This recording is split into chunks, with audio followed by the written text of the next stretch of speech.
Hey guys, welcome back to the channel. This is a story about what if Kyuubi gives Naruto a dojutsu harem.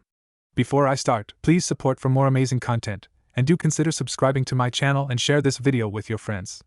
This is written by Jordan Lives and link in description and support writer. Let's start the video. Minato Namikaze was flying. Now if I were to be truly honest, he was not flying per se, it was more like falling, slowly. Damn fox, he almost got me with that one. And now we come to the reason for the Yondaime Hokage's current falling/flying predicament. The Kyuubi no Kitsune, the massive fox demon lord, strongest of the Bijou, the tailed beasts. The Kyuubi had been steadily advancing on Konohagaku no Sato, the village hidden in the leaves, for about 2 weeks now, and this was the 4th time that the Yondaime had decided to confront it. It wouldn't be the last, not if he had anything to say about it. Alright, let me just spread out my awareness there. That's where I slapped that seal. Well, it looks like I will live to see another day, but it will probably be just one more. And with a yellow flash, the same that earned him his nickname, he was gone. Jiraiya the Toad Sage was a great and feared ninja, one of the legendary 3, the Sannin, but even he and his giant ego knew his apprentice left him in the dust years ago. And now watching that very same apprentice, the Yondaime, battle the Kyuubi and watching the monster shrug off a double Urama Rasengan, the 4th's most powerful move, was nothing short of terrifying. How can it be so damn strong? Suddenly he saw a yellow flash, and then felt a weight on his head, propelling him face first off the branch he had been standing on. Minato! I'm going to get you for that. If I ever find where you hid that Horatian seal on me, you are so dead. Come on, Jiraiya-sensei, let's be honest now, you were the closest Horatian seal, and I had to get out of there fast. The only response from the irate Sannin was the large ball of chakra that slammed into the tree below him, knocking it over and taking the Yondaime along for the ride. Looks like we're going to do this again, Horatian no Jutsu. Again the flash of light, again the disappearing and reappearing, but this time, a tree was involved in the equation. After a chuckling, Jiraiya dug himself out of the ground with a mild Doton Jutsu, something his student was awful at. He went over to Minato, and got serious, well, as serious as you can get talking to someone whose only part above ground was his head.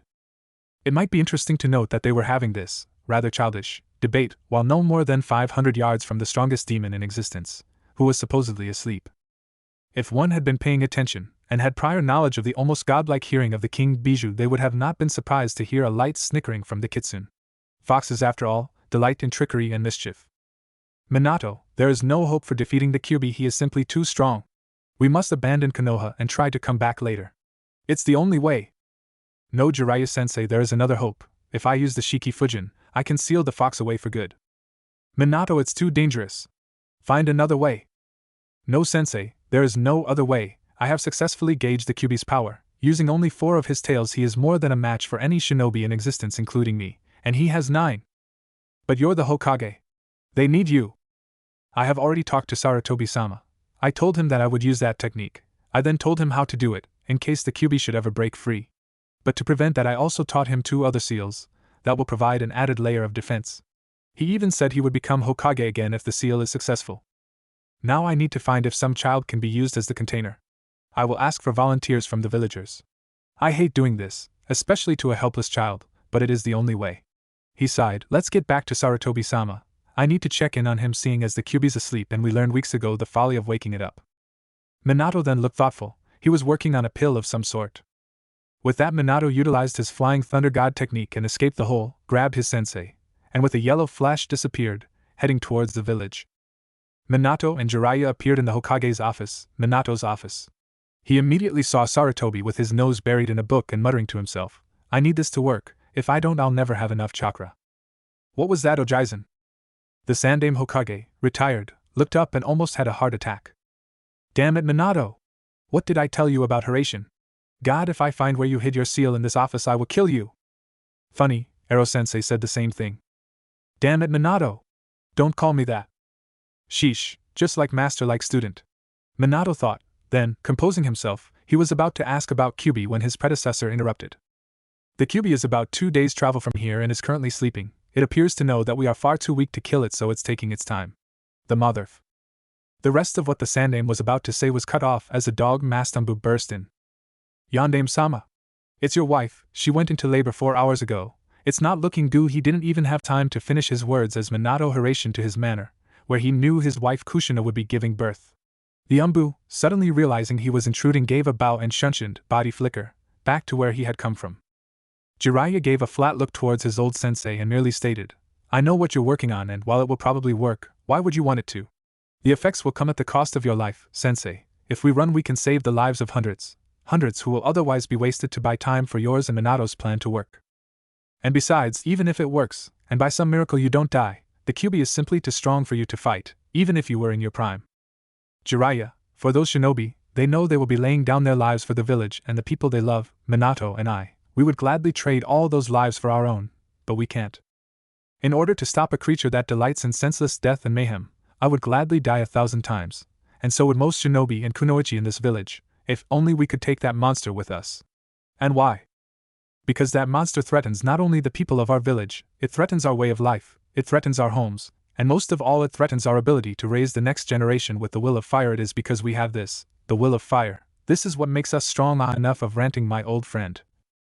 We should go check on Minato and Kushina. That Kakashi didn't make it sound good. Yeah, I hope Naruto's okay. It did not go unnoticed by the white-haired Sannin that his teacher hadn't answered Jiraiya directly. Naruto? Yes, he's to be your godson, is he not? Yes, let's go. I hope that fox keeps sleeping for a while yet. With a swirl of leaves they were gone. The cool breeze suddenly without compatriot in the barren office of the Hokage. Kushina. Are you alright? Kushina? Minato was looking around frantically at the Namake's family estate, looking for the room where Tsunade was supposed to be looking after his wife. Oh, I remember, she was in here, Minato finished in a whisper, trying to come to grasp with what his eyes were seeing. What should have been a happy occasion with the world's #1 medic Nin commenting on how cute her godchild looked, while his beautiful wife slept and recuperated, instead looked like something out of a nightmare. His wife's eyes were closed, not in the gentle grasp of dreams, but in the rigid rigor mortis of something gone horrifyingly wrong. Where Tsunade of the Sannin should have been was instead a 15-year-old girl with short black hair holding his son as they both cried their eyes out. And the blood, well, Minato tried his damnedest to not notice the blood. Shizen, yes, that was the girl's name, wasn't it? Shizen? What happened? Where's Tsunade-sama? Minato's voice almost pleaded for her to wake him up, to end this terrible nightmare that was threatening to take everything he known away from him. The girl jumped, obviously so wrapped up in her grief she hadn't noticed him enter. She immediately jumped into a fresh gale of weeping and crying. Hokage-sama. Oh God, I'm so sorry, Sab, I couldn't do anything. It was going so well, and so Tsunade-sama said she needed to go back to the front, but that everything Sab was gonna be just fine. And it was, and Naruto looked so cute, and everything was fine, and then she just, oh God, Sab, she just started bleeding and I couldn't stop it. And I just started yelling for help, and then Ina-san came in and he left, and now you're here and she, oh God. Shizen broke down weeping yet again, this time with the added bonus of Naruto joining in, obviously hungry. Shizen, please give me my son. The yandame's voice was frightening. Not because of extreme pain or anguish, but because of his total lack of any emotion whatsoever. It appeared that Minato had just died inside. She stopped crying long enough to hand Naruto to Minato, and then ran out of the room. Minato stood there for the longest time, looking at his son, but not seeing him. This moment would probably be the most defining moment of Minato Namake's life. It had the potential to rescue him, to place him back on the road of light, and for him to regain the inner life that his recent catastrophe had taken away.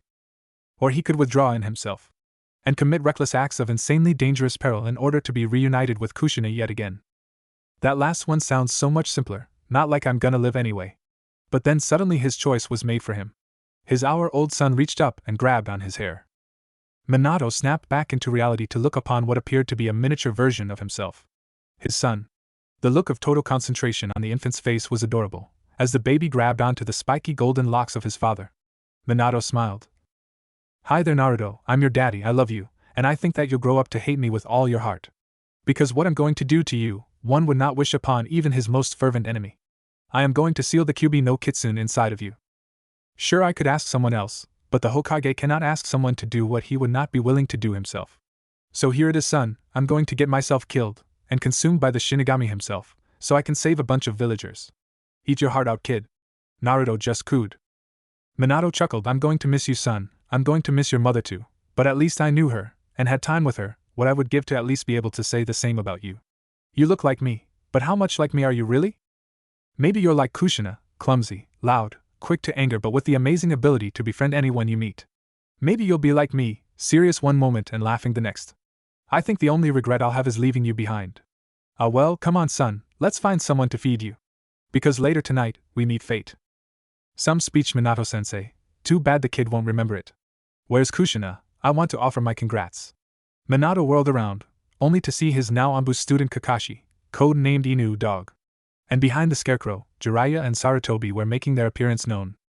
Hey, is that my godson? Come here, Gaki, it's your uncle Jiraiya. It was clear that the people in the doorway couldn't see the ghastly scene in the room, and so caught up in their vision of the little child that they didn't smell the unusually high amount of iron. Only the Sandame remained quiet, being significantly older than the others in the room. His powers of observation were much more highly honed. As such, he noticed the quiet pain in Minato's eyes, and the fact that Tsunade wasn't here was troubling. He noticed that the last Namikaze seemed to be standing in the farthest corner from the door. So with a look at his successor that told the Yondaime volumes, he finally spoke up. Why don't we take Naruto and Minato and leave Kushina be? Even as he said, he was shepherding Kakashi and Jiraiya out the door, with a pointed look at Minato. The Yondaime, with one last glance at his wife, left the room. He had a fox to seal and a date with the death god to keep. The four strongest shinobi in the leaf were currently getting ready to engage in the battle of their life, with a sleeping foe. They heard a shrill whistle, and so it began. Jiraiya and Kakashi, the bait, went out and from opposing sides unleashed some fairly destructive attacks. Raiton, Raihiryu no Jutsu lit. Flying Lightning Dragon. Doton, Nimiyuma, Swamp of the Underworld. The plan was for Kakashi to try and short-circuit the beast for a few seconds while Jiraiya would try to slow it down with the bottomless swamp, at least in theory anyway. A lightning dragon flew from Kakashi's hands, but the Kyuubi, theoretically asleep, just held up its tails and blocked the attack. And as for the swamp that was supposed to be consuming the fox, Kyuubi's aura merely grew so that the fox was doing a massive version of the water walking exercise. All without opening its eyes. Screw this, hey fox. Wake the fuck up. The Kyuubi feigned indifference. Jiraiya grew bolder. Hey fox, if you're afraid to fight the gallant Jiraiya, I understand. Maybe I'll just have to eat your babies. Kakashi looked over at Jiraiya, and even with an Anbu mask on you could tell that he was giving a what the fuck face. With Jiraiya's last insult, the fox opened one eye and growled. Mortals, you dare bring my kits into this? I will eat not only your flesh but your soul. Then the fox's eyes changed. What had once been simple vertical slit pupils and red eyes, intimidating enough, now had 9 tomos like bent foxtails around the pupil. The tomos were black. The right eye had the tomo curving in a counterclockwise direction, and the left eye had them curving clockwise. They started spinning as the Kyuubi's aura grew more and more malevolent. It looked like nothing so much as a black and red whirlpool, like looking into it would suck away your soul. Jiraiya quickly looked away. Like what you see, mortal. This is my dojutsu, the Kitsunegan. It was the first dojutsu and all others were born from it. It is the mark of my mastery over all demonkind, and was gifted unto me by Kami himself. I was going to make your deaths quick, pathetic shinobi, but now I will make you suffer. Just as you have made me suffer, worthless tools of the Kowa Kitsune no Hachibi. Black Fox of 8 Tails. The Sandame and Yondaime looked on, remembering the stories about the godlike dojutsu. Legend of the dojutsu. A long time ago, 3 ninja looking for more power had been in a journey across the land. Their names were Hiryu Hyuga, Kenshin Uchiha, and the last was merely called Saro. They were the original Sannin, 3 of the strongest ninja ever to exist. They lived in a time long before the existence of the hidden villages. The story goes that the 3 had been just walking along when they felt power levels so enormous that any lesser ninja would have been crushed. Even these 3 were hard-pressed to keep walking. After brief consultation, they journeyed towards the source of the massive chakra. What they saw was so breathtaking that words couldn't describe it. They saw the fight between 2 8-tailed demon foxes, fighting for the title of Kyuubi. They were clearly battling for dominance and titles. The story tells that the 2 were as different as night and day. One was as black as night, and an aura of hatred and malice was rising off of him. He had scars all along his body, clear evidence of years of fighting. He should have been an awe-inspiring sight, but his aura was so foul and debased that the Nin merely felt sick instead. The other was blonde, like the sun, and his aura was that of sorrow and hatred. He was clearly enraged by something, and the Nin couldn't help but feel inspired by the beautiful creature. Before he knew what he was doing, the Uchiha had joined the fight. No one knew what really happened in the battle, or whose side they joined, or even how they won, but 2 facts remained the same. Kenshin Uchiha joined the battle first, and then the 3 were gifted with their own dojutsu by the winner, who gave them properties of his own Kitsunegan. Sharingan for the Uchiha, with its mythical final power of being able to summon the Kyuubi itself, said to be a repayment for Kenshin's selfishness. It borrowed the Kitsunegan's precognition abilities, and the ability to see through genjutsus. However, unforeseen abilities included the ability to copy jutsus, and all the abilities of the Mangekyo Sharingan. Byakugan for the Hyuga, said to be a gift for Hiryu's piercing vision. It gave the user godlike 360-degree vision, and it sprung from the Kitsunegan's ability to see Tenketsu. The X-ray vision factor was not one that had been foreseen merely because the Kitsunegan did not have it. The last one, said to be almost a myth, was the Rinnegan. It was given to the man who called himself Sorrow. It gave the user the ability to use all known jutsus and sprang from the fact that demons possess all 5 chakra elements, and can use almost all jutsus without hand signs. Not much is known about this dojutsu except that some would call it strongest, after its parent of course. Sorrow would later go on to call himself the Rikuta Sennin, the sage of the 6 paths, and he became a revolutionary of the shinobi world. It is said that the winner of the battle between the 2 8-tailed foxes grew a 9th tail, and turned red. Sarutobi knew that the Kitsunegan nearly impossible to beat, especially for just the 4 of them. Minato knew it was now or never. Ninpu, Kuchios no Jutsu. Ninja art, summoning technique, come on Gamabunta. It's now or never. Let's go. The boss frog, now summoned, let Minato and Sarutobi on his back. He hopped over the forest, and drawing his sword went to attack the Kyuubi knowing full well that he might die. But damn it, he would try to take that demon with him.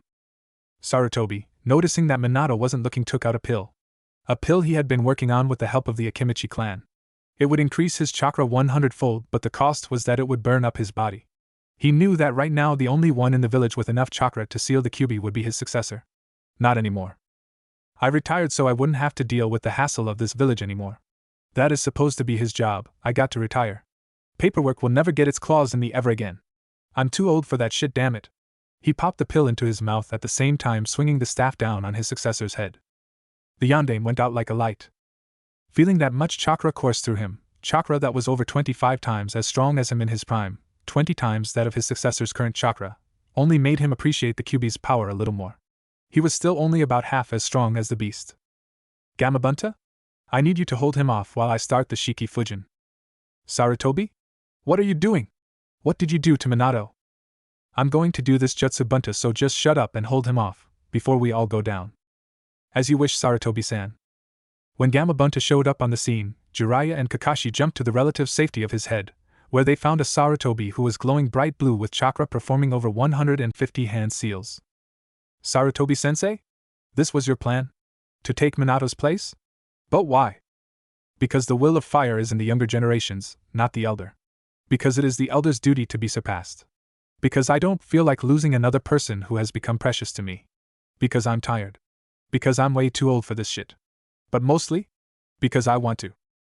So Jiraiya, remember to add the Hack Fuin, 8 trigram seal, and the Shirsho Fuin, 4 symbol seal, to the Shiki Fujin, corpse spirit sealing method, or Naruto won't be able to access the demon's chakra.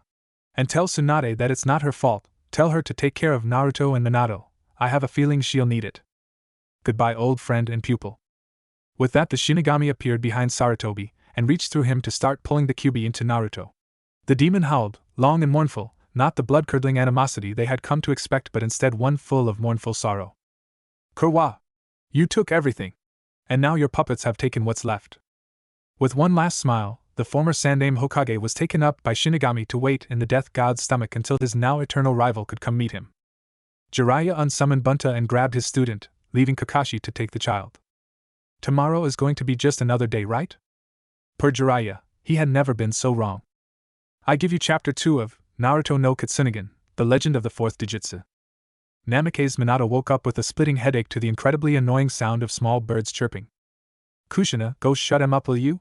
Kushina, wait, oh god. The memories of the last day flooded in. Minato jumped up and got out of bed, only briefly wondering how he had gotten there, looking for his son. He walked out of his bedroom, heading towards his kitchen. Stopping, he realized that that direction would take him by the delivery room.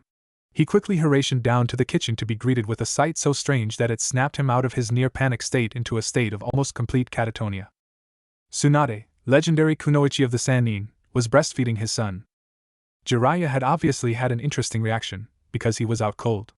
Kakashi was waving some smelling salts under his nose, which he probably couldn't smell anyway because of the immense amount of blood that was sprayed in 2 huge streams down his chest.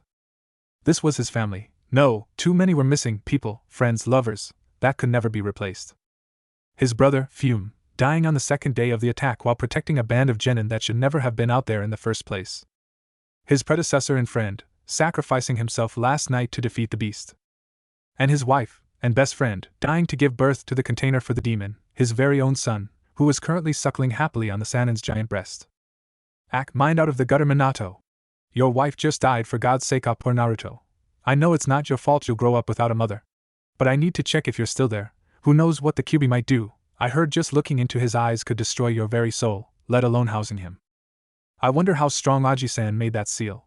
If I can remember right, I think he had ingested a chakra-increasing pill that made him around 10 times stronger than me. So I think he would have enough chakra to seal the Kyuubi properly. I should check though. Since I designed the Shiki Fujin, I think I can adapt the Haration to let me travel inside his head, using the seal as a medium. Tsunade broke him from his reverie. Oh, morning, Minato, how are you? I am really sorry for leaving Kushina alone last night.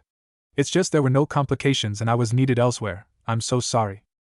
Tsunade, I know you were doing what I was doing. We were looking after the village. It's my fault as much as yours. If I was there, I could have done something. But we weren't, and it will do neither us nor the village any good if we keep moping about. The thing for me to do now is to be there for Naruto, unlike I was for his mother. He even tried to put on a smile, a kind of sickly pale one, but a smile nonetheless. Tsunade nodded, astounded at the maturity displayed by the 25-year-old yandame. Ah, Jiraiya, he is truly a genius, to be so mature even after studying under you. Wait, what is he staring at? No way, he wouldn't dishonor Kushina like that. He must be staring at Naruto, yes, definitely at Naruto. Minato, would you like to hold your son? She prompted, seeing as how Minato seemed to be lost in his thoughts again. Oh yes. I must go inform the villagers and the shinobi of Kyuubi's defeat and Sarutobi Ajin's sacrifice. I should probably inform them of Naruto's tenet, although that should at least wait until I have checked him out. Are you going to tell them Naruto is your son? And are you sure it's a good idea to inform the villagers about his prisoner? Wouldn't it be easier to inform them that the Sandame had killed the Kyuubi? Do you think the villagers won't simply think the Kyuubi's controlling you through him? Have faith in the village, Kakashi. They will know that Naruto is my son, and they will treat him accordingly. What, with fawning and ass-kissing? Aren't those the sort of things the Namikaze were famous for hating? What would your brother Fun say? And besides, maybe they'll decide to do you a favor by offing the child and restoring your mind. Jiraiya had apparently woken up and, following the spirit of the moment, decided to throw his wholly unasked for 2 cents in. A/N, Namikaze Minato, Minato, meaning port, Namikaze, which can be broken down into Nami, waves, and Kaze, wind, so basically port in the storm.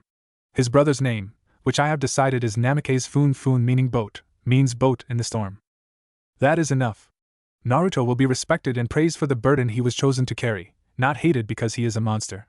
And besides, we have no idea why the Kyuubi attacked our village, so before we can follow through with any of this, first we must speak to my son's tenant. Now, to say that the rest of the people in the room were shocked would be like saying ouch when your arm just got cut off. It was a gross understatement, but sometimes there's nothing else you can say. The rest of the people in the room were shocked. It literally looked like the yandame had pulled one of his many right-dun jutsu out of his arsenal and unleashed it on the unsuspecting people of his family, and not a little one like a right-dun, Hekareki Dejiki no Jutsu, lightning release, thunder shock technique. I'm talking at least a right-dun, Baisu Raihiryu no Jutsu, lightning release. Multiple flying lightning dragons technique. Predictably, the always calm and collected Kakashi recovered first. And how, pray tell, dear sensei, are you going to do that? I will adapt the Haration, using Naruto's seal as the medium, and manipulate spacetime to place me inside a physical manifestation of his conscious mind, where the Kyuubi resides. Collective sweat drop. While I wasn't expecting an answer that would actually make sense, I was expecting more of a, I will chop the kid's head open and see if his brain is red. If it is, he's the Kyuubi, if not, oh shit. Jiraiya Sennin, you really are a weird guy, you know that, right? And no one, not even in jest, threatens my child. Got it? And just like that, the mercurial mood of the yandame Hokage surfaces. Smiling, laughing, crying 1 second, threatening, fighting and people dying the next. That had always been the way Minato was. Hey, don't make me have to beat some sense into Yugaki. I'm the kid's godfather. And I will be his Aniki. Ah yes, the genius, who was also son of geniuses and who was trained by the greatest genius of the leaf, managed to say this little tidbit of information while giggling perversely and staring at Tsunade. I know he feels bad about Obito, but he didn't have to become him, and besides, his Aniki? What the fuck is with Kakashi? How can he be the kid's uncle if he never shows any emotion? And just fucking great, now he has a family of perverts. Thought Minato. Face it, Minato, we're your family, so you're going to have to put up with some minor idiosyncrasies and death threats because you love us. Remarkably insightful coming from a woman who was participating in what some might call the most idiotic cycle ever witnessed by mankind. She was choking Kakashi under one arm and Jiraiya under the other for being perverted and giggling.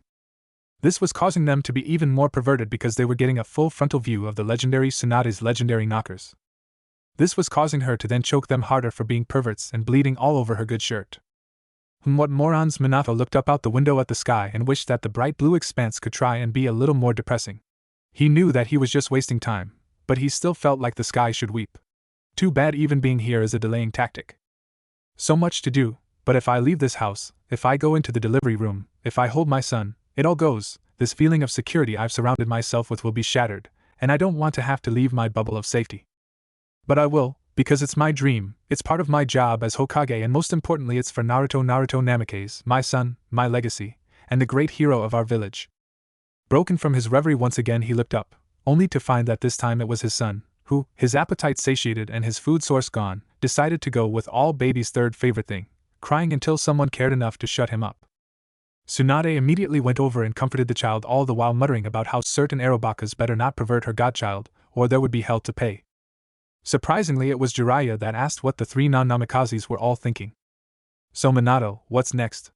I know how you feel, hell we all feel it. But Kushin is gone, and as much as we will all miss her, and trust me my heart weeps, you have a son and a village to take care of. What next? What are we going to do? First you three announce to the village that tomorrow is a day of mourning. We have lost too many great shinobi, and any Kage's death is to be treated as a holiday for his sacrifice. Then, because of our great numerical weakness due to the attack and the third great shinobi war, we have to start sending any ninja from Genin rank on up out doing C and above rank missions. Have the academy students doing D rank missions, also lower the academy graduating age. We must send more shinobi out on missions to make it seem as if the attack did nothing to hurt our forces. We should temporarily break the Umbu Hunter division down to Jounin rank so that they can take more missions other than village-related ones. Missing means, even Orochimaru are not our primary concern right now. That should let the village at least cope with the attack and not flounder. What do you mean we're going to do it? Why can't you do it? What will you be doing? Me? I will travel inside of Naruto's seal to talk to the Kyuubi. If all goes well, I will find out that my son's soul is alive and well and that Aji-san's seal went off without a hitch. If not, then I destroy the Kyuubi's new body. With the seals that you added, Jiraiya-sensei, then the Kyuubi should die when his host is destroyed. He finished that last statement with a look of steely determination that made Jiraiya want to weep. My student, your life has been harsh. You've killed and seen too much death for anyone your age, hell anyone any age. And yet you're still that same optimistic gaki that inspired everyone to give you the job of Hokage at the age of 25. You truly are Konoha's #1 unpredictable ninja. Alright Minato, however, I still think that informing the villagers of the Kyuubi's current state is not a good idea. Well then Kakashi, you don't have to be there when I do it. Instead you can be one of those Umbu I bust down to Jounin rank and make train one of the new Genin squads. I mean, of course I will be there to stand beside you as you tell the village that your son contains the demon that slaughtered half of their village over the past 2 weeks. Maybe I'll be there for the first assassination on Naruto-kun as well, oh nephew, just to stop it from getting out of control, you know. In fact. Kakashi? Shut up, he's gone. What? Where? How? Kakashi, sometimes I wonder if you should truly be called a genius. Hello, does the fact that he's the world's strongest ninja ring any bells? Maybe it was the fact that he's a seal master of such caliber that he figured out how to manipulate space and time. I mean really, the fact that he got out of the room while you were stuck in self-righteous ranting mode shouldn't surprise you nearly as much as it does. Kakashi really didn't like the look on Tsunade's face. It was a look that meant contempt, and Sharingan Kakashi didn't like people looking at him with contempt. After all, he was a genius, son of a genius, and trained by the greatest genius of the times. But damn it, she's right, Sensei is gone, and he took Naruto. Damn. He must have gone to the council to tell them of his plans. No, he said he would do something first, something to do with the Kyuubi. Oh yeah. I remember what it was. He was going to talk to the Kyuubi, somehow modifying his Hiraishin jutsu to travel through Naruto's seal into his mindscape. I remember thinking that that plan might actually work. So he gets in there with the oh shit. It was interesting standing on your own head. At least Minato had always had that thought whenever he went to sit on top of the Hokage monument. He liked it up there. He had always thought that you could feel the spirits of the deceased Hokages up there. Sarutobi Aji-san, why? You were not Hokage anymore. It wasn't your duty to sacrifice yourself for the village. It was my responsibility, not yours. It was my job, my responsibility. My problems. By the end, Minato was shouting to the skies. His son was crying, bawling his eyes out at his father's anger, something he was much too young to understand. Minato sighed and picked him up, humming softly as he had seen Tsunade do. As he wished he had gotten to see Kushina do the same. Kushina will never get to experience this. She will never get to comfort her child. God damn it! I haven't felt this aching, this pain, in so long. Not since my parents died and left Foon and I alone in the world. I was 14, Foon was 9, and although I was a jonin, and had killed many a time before, I had never felt that agony before. I haven't since. Until now. I never would have gotten through it then without Sarutobi-san. I can still remember his words. Flashback no jutsu. Hokage-sama, I don't understand your interest. My brother and I are perfectly well off, my parents left a large will, and our family home is barely harmed by the fire. I understand that, Minato-kun. But I was not talking about your physical or economic status, I am talking about your state of mind. I know you must be hurting, you and Foon both. Hokage-sama, I am fine and so is Foon. We are perfectly capable of dealing with this on our own, sir. Really, so if I sent you on a mission you would be perfectly capable of doing it? On par with your usual level of excellence? On par with your father's, or your mother's? You're saying you're perfectly fine, him? A flicker of pain had crossed Minato's face when the Sandaime mentioned his parents. It passed almost as soon as it began, but it was enough for Sarutobi to tell that his words had hit home. Minato-kun, it is okay to feel emotion, it is okay to grieve. It shows us that we are human. I can see the argument you're trying to make, Minato-kun. Yes, it's true that we are shinobi, and that shinobi must not show emotion. But that does not mean we do not have them. So accept your grief and your sorrow. Cry your eyes out, and then get back to life. I do not mean forget your loved ones. I mean honor them by living and continuing on with your life. Think of them, think of the good times, and celebrate their existence, do not dwell on their loss. Dwelling on their loss makes their life in vain. Think about what I said, Minato-kun, you are dismissed. Flashback Kai. Minato remembered just bowing and walking away. His mind was too awhirl in thoughts for him to even speak. It had been a few days before he had finally accepted what the old man had said.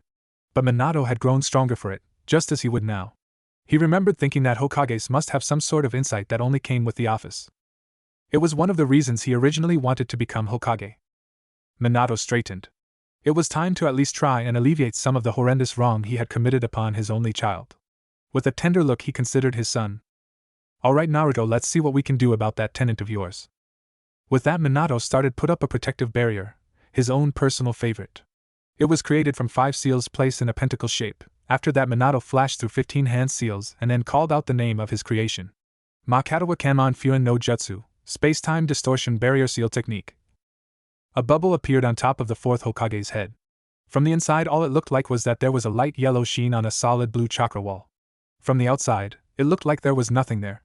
Like they had disappeared off the map.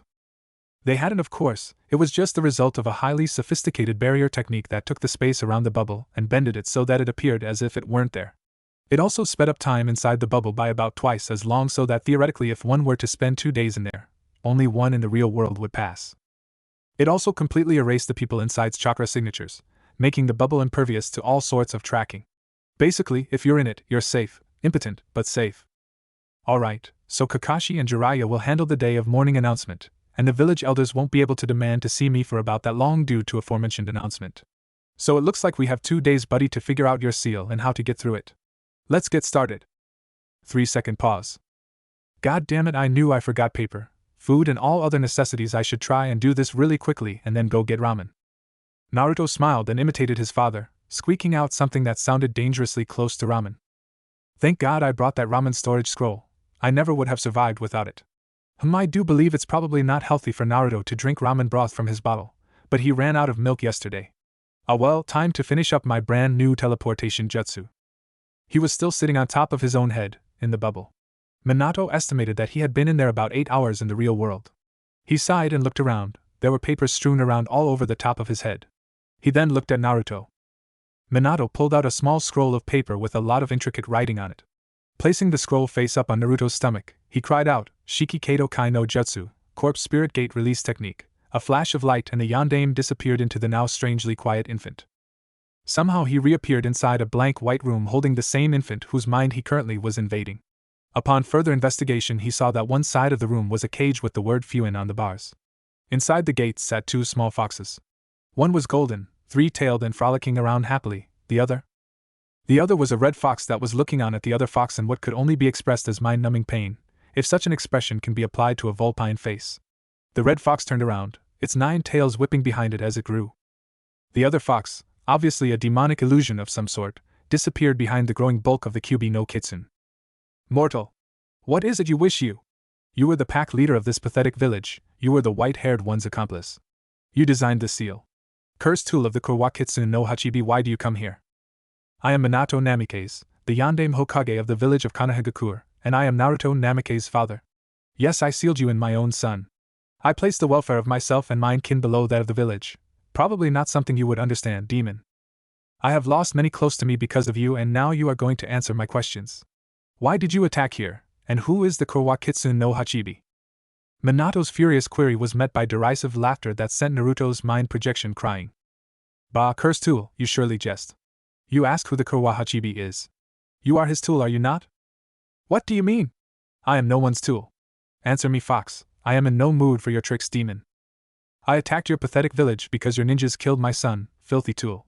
My only son, who had been so proud at obtaining his fourth tail, and you killed him. By the time I got back to my den, my son was dead and my daughter had fled.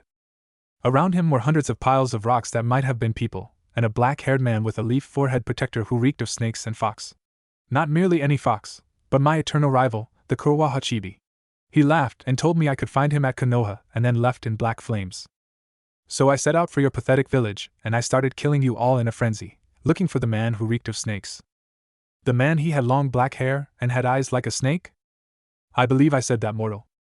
That is no friend of the leaf. His name is Orochimaru, and he is the most wanted man alive by Konohagakure for crimes against the village and humanity. He is an S-class missing nin with a flea on sight rating. The piles of stone you saw were probably the result of IWA Bunshins, which means he was working with the Stone Village, a people who have a price on my head so high that they could never actually pay it. You were tricked, Kyuubi. This was a mock-up, and you would have my condolences for your loss if not for the fact that you are responsible for the deaths of my predecessor, my brother and my wife. Tricked? Me? Tricked? By a human? No, not a mere human, a human who is merely the cat's paw of my eternal enemy. That I will believe. So human, if you and I have both lost loved ones as a result of the Hachibi's manipulations, shouldn't we be on the same side?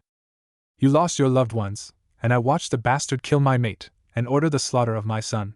I propose a non-aggression pact until our enemy is dead. Well, Kyuubi, it appears you are right. What shall we give each other as a sign of this newfound partnership?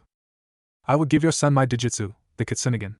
It will allow him to see Tenketsu and chakra pathways almost to the extent of the Byakugan, allow him to read the opponent's moves to some extent, but not to the extent of the Sharingan. It will allow him to use all known jutsu like the Rinnegan. He gains limited resistance to genjutsu, and for each tomo it gains he can successfully utilize another tail of my demonic chakra without harm, remaining completely in control. There are 9 tomo, just like my tails. I will also teach him a taijutsu style for when he is older. That is generous, Kyuubi. In exchange, if you provide me with details on your daughter, I will send Umbu to hunt her down and find her. Generous indeed, Yandame, generous indeed. But the details will come later. For now I will treat this as her wild-born test. I see you are confused, Hokage. I will explain. When foxes of my clan come of age, they are given a test to see if they are ready to become true demons and grow their third tail. They must survive 7 years in the wilderness. I already know she is alive, so 7 years from now I will have you find her. Now, mortal, come over here so we may sign off on our bargain. Minato walked closer to the Kyuubi's cage, where the fox had shrunk down to a more manageable size. A flash of fire and a contract appeared. So we sign in blood? Yes. Minato signed, and the Kyuubi morphed into a humanoid form, signed, and turned back. Noting Minato's eyebrow raise, he explained that the humanoid form is something that Kitsune Yoko gain on their wild-born awakening. Now leave, mortal. I will train your son in his mindscape as soon as he awakens his Kitsunegan, not before. The Yandame nodded, and in silence teleported out of his son's mindscape. Chapter 3, The Awakening. Holy shit, I turned on my computer the morning after posting the last chapter at 12 o'clock at night, and I had like 300 hits and 8 reviews already. That was pretty cool. Anyway, I apologize, the poll wasn't displaying in my profile last time. It is as of now, so head over there and vote. I will display the results in my 4th chapter. Yes, Naruto is overpowered, but that's the point. The whole idea behind the story is how powerful he could get if he never acquired the idiot mask, if he had a supporting family, if he had a kick-ass eye technique as a result of the stupid fox being inside of him. Personally, I think he could be as good as he wants. He shows amazing aptitude for any technique that's presented to him, so all he needs is someone to take the choker off his potential and let him go. It is after all a super Naruto FIC. He's just gonna have to fight equally super enemies. And no, the Kitsunegan isn't open to debate. It's my awesome eye, so I get to do what I want with it. I give you Chapter 3 of Naruto no Katsunagan, Legend of the Fourth Dojutsu. Minato Namikaze, Yandame Hokage of the village hidden in the leaves, sat on his couch in his office staring at the ceiling. Now some may argue that this is not fitting behavior for a leader of a village as big as Konoha. And the 15 shadow clones Minato had made to do all his paper and busy work would have agreed. Until Minato stuck a weak, free will destroying seal on them, making them more like zombies than anything. Dashing, handsome zombies if you were to ask Minato. The reason for Minato's quiet contemplation was the conversation he had had with the Kazekage and the village council earlier today. Flashback no jutsu. So to go over your idea one more time. You want to propose a political alliance with Konoha? Yes. No problems there. So to cement your proposed alliance, you wish to marry your 5-year-old daughter to my 4-year-old son. Well, not married yet, merely betrothed until your son comes of age, or becomes a chunin. Well, I'm not one for arranged marriages, but… Yandame-sama, if I may interject, I don't think we can trust something this important to Ada. Living up to his name, even without his technique, Minato was at his councilman's throat in a second. In a deadly whisper he started declaiming, "My son is no demon, and I told you years ago that the Kyuubi was manipulated into the attack. Now, if you continue to try to weaken my position in front of potentates from foreign villages, I will have you tried for treason and gross malfeasance. I will then personally execute you for insulting my family's honor, something which I believe the Hyugas or Uchihas would have no trouble for killing you, so you can count their protection out. Got that, Hamuradano?" When he let go, the elder councilman was looking like someone had just trod on his gravestone. Minato turned away, outwardly satisfied but inwardly seething. "So Tsubasa-san, as I was saying, I am generally not one for arranged marriages, but since our offspring get along so famously that I actually believe they could be happy together, I approve." "Well said, Minato-san, well said," commented Fugaku Uchiha, not even looking at Minato, but instead at the other student of the Sannin Jiraiya. "Agreed," said Heishi Hyuga, looking at his rival and other former Genin team member with barely veiled fury. Flashback Kai. So the two had signed a deal that would send Temari to live in Konoha 6 months out of the year every year, and Naruto to live in Suna for 6 months every year until they came of age to enter the academy. Minato couldn't help but think how eerily similar it was to his deal with the Kyuubi 4 years ago. With a word of thanks, the Kazekage had left, leaving Minato to wonder on the intricacies of how such momentous occasions as the signing away of his son's soul in marriage to a girl at such a tender age could possibly feel so mundane. It didn't help that the council hated his son's guts. In fact, half of them believed the fact that Naruto looked like the Yandame was merely more proof that the demon has taken over, and was subtly influencing Minato by pretending to be the son that had supposedly died during his mother's complicated childbirth. He wouldn't have minded if the object of their hatred had been anyone but his own son. Not for the last time he cursed the village that he gave his all for. If only Kakashi hadn't been right, life would have been so much easier. He hadn't been too busy pondering to notice the calculating looks on his former Genin squad members' faces though. Fugaku and Hayashi, his once best friends, they had inherited their clans' hatreds for each other. Obviously they were plotting something, and as the two biggest clans of the village, whatever they would be planning would be big. On the other hand, however big, no trouble the clans could cause could match up to the trouble he was sure his 4-year-old son was getting into right now. Naruto laughed as he ran down the street, oblivious to the looks of hatred and jealousy. He was happy that he had managed to outwit the Umbu that his father had keeping an eye on him. He didn't know why he had Umbu tailing him in his own home, but he chalked it up to the fact that he was the Hokage's son and his father might have enemies somewhere. It had been easy enough to escape the Umbu, well, easy for a kid like him. All he had to do after all was go to the bathroom, use a stink bomb and escape out the window by using chakra to stick to the wall of the house. Relatively easy stuff for a prodigy child who was related to 4 of the greatest ninjas of all time. Well, only one if you just count by blood, but Kakashi, Aniki, Jiraiya, Aji-san, and Tsunade, Oba-san, were all great ninjas. Suddenly Naruto got a chill like something life-changing had just happened. It was kind of like someone had just taken his soul. He looked around then, satisfied that there were no immediate threats to his person, he kept moving. I'll have to thank Aroniki for letting me learn that tree climbing exercise, even if it was only by accident. I've been training that since I learned what chakra is and I can still only manage about 6 steps. I think I only have about 10 minutes before the Umbu check on me again. I really need to learn that Kage Bunshin thing that Dad uses to do everything. I could totally sneak out, and only Aroniki Sharingan could tell the difference, and he wouldn't tattle because I know where he hides his books. Naruto knew where he was headed, to the park, to meet his only friends. Oblivious to the reason for the hatred and jealousy of those around him, he thought that he wasn't a very likable person, and cherished the few friends he had. His main problem was that the friends he was meeting today weren't even from Konoha, they were from Suna. Yes, it was the elder 2 San siblings, Temari, age 5 and Kankuro, age 7. However, when he got to the park that was reserved for the upper class of Konoha, not out of any sort of discrimination, but because of security reasons, he immediately noticed something was wrong. This particular observation did not require a genius to make, although Naruto was indeed a genius. Instead, it stemmed from the fact that the Chunin-level security guards were busy fighting a Nukunin that had to be a Jounin, from Kusa, grass, if the headband was any indication. Naruto's febrile mind immediately noticed several things about the scenario. 1. The Chunin were almost gone. There were around 4 of them and 2 were dead. One was trying to stuff his intestines back in his body, and the last had several cuts all over his body. Obviously, he wouldn't last much longer. 2. The Jounin was at about half strength, and had several cuts that were slowing him down. He had obviously not counted on the amount of guards that were there. 3. Kankuro and Temari were shell-shocked from watching their bodyguards get cut down in front of their eyes. 4. It was obvious that the Sand siblings were being targeted here. 5. The Jounin was unaware of Naruto's presence. 6. Naruto's own strength was low genin level at best at the tender age of 4. 7. He was no match for the Jounin in straight combat, but since he had very little chakra signature, he could probably sneak up on him. In the 2.34 seconds it took for the 4-year-old to analyze the data that had presented itself to him and come up with the best possible plan for the scenario, the Jounin had finished off the last Chunin and was heading for the children. He had let his guard down though. He wasn't aware of the situation, and it looked like he was enjoying the fear from the children. What a fucking sicko, getting his jollies off on little kids' fear. Oh yes, Minato would not like what Kakashi and Jiraiya had unknowingly been teaching Naruto. Whispering to himself, Naruto tried to psyche himself up for what he knew would probably be his first and last real fight. Alright, 2 shuriken to the backs of the knees. Kakaniki said that is a place that will incapacitate if struck quickly and strongly. As he spoke, he followed suit, throwing 2 shuriken faster than a 4-year-old should be able to. It would have worked had his now fiancée hadn't gasped at the sight of her friend suddenly jumping out and attacking the man. He saw her gasp and spun around in time to notice the shuriken. All he did was stick up one steel-toed boot-clad foot and dispassionately let them bounce off. His dispassion faded as he noticed the fact that the attacker was one spiky-haired, blue-eyed Namikaze Naruto. Ho ho ho, it appears I will be getting double the gain for this little kidnapping escapade. The Hokage's brat. Perhaps Orochimaru-sama will reward me with the little girl. It was a combination of a few things that made the 4-year-old snap.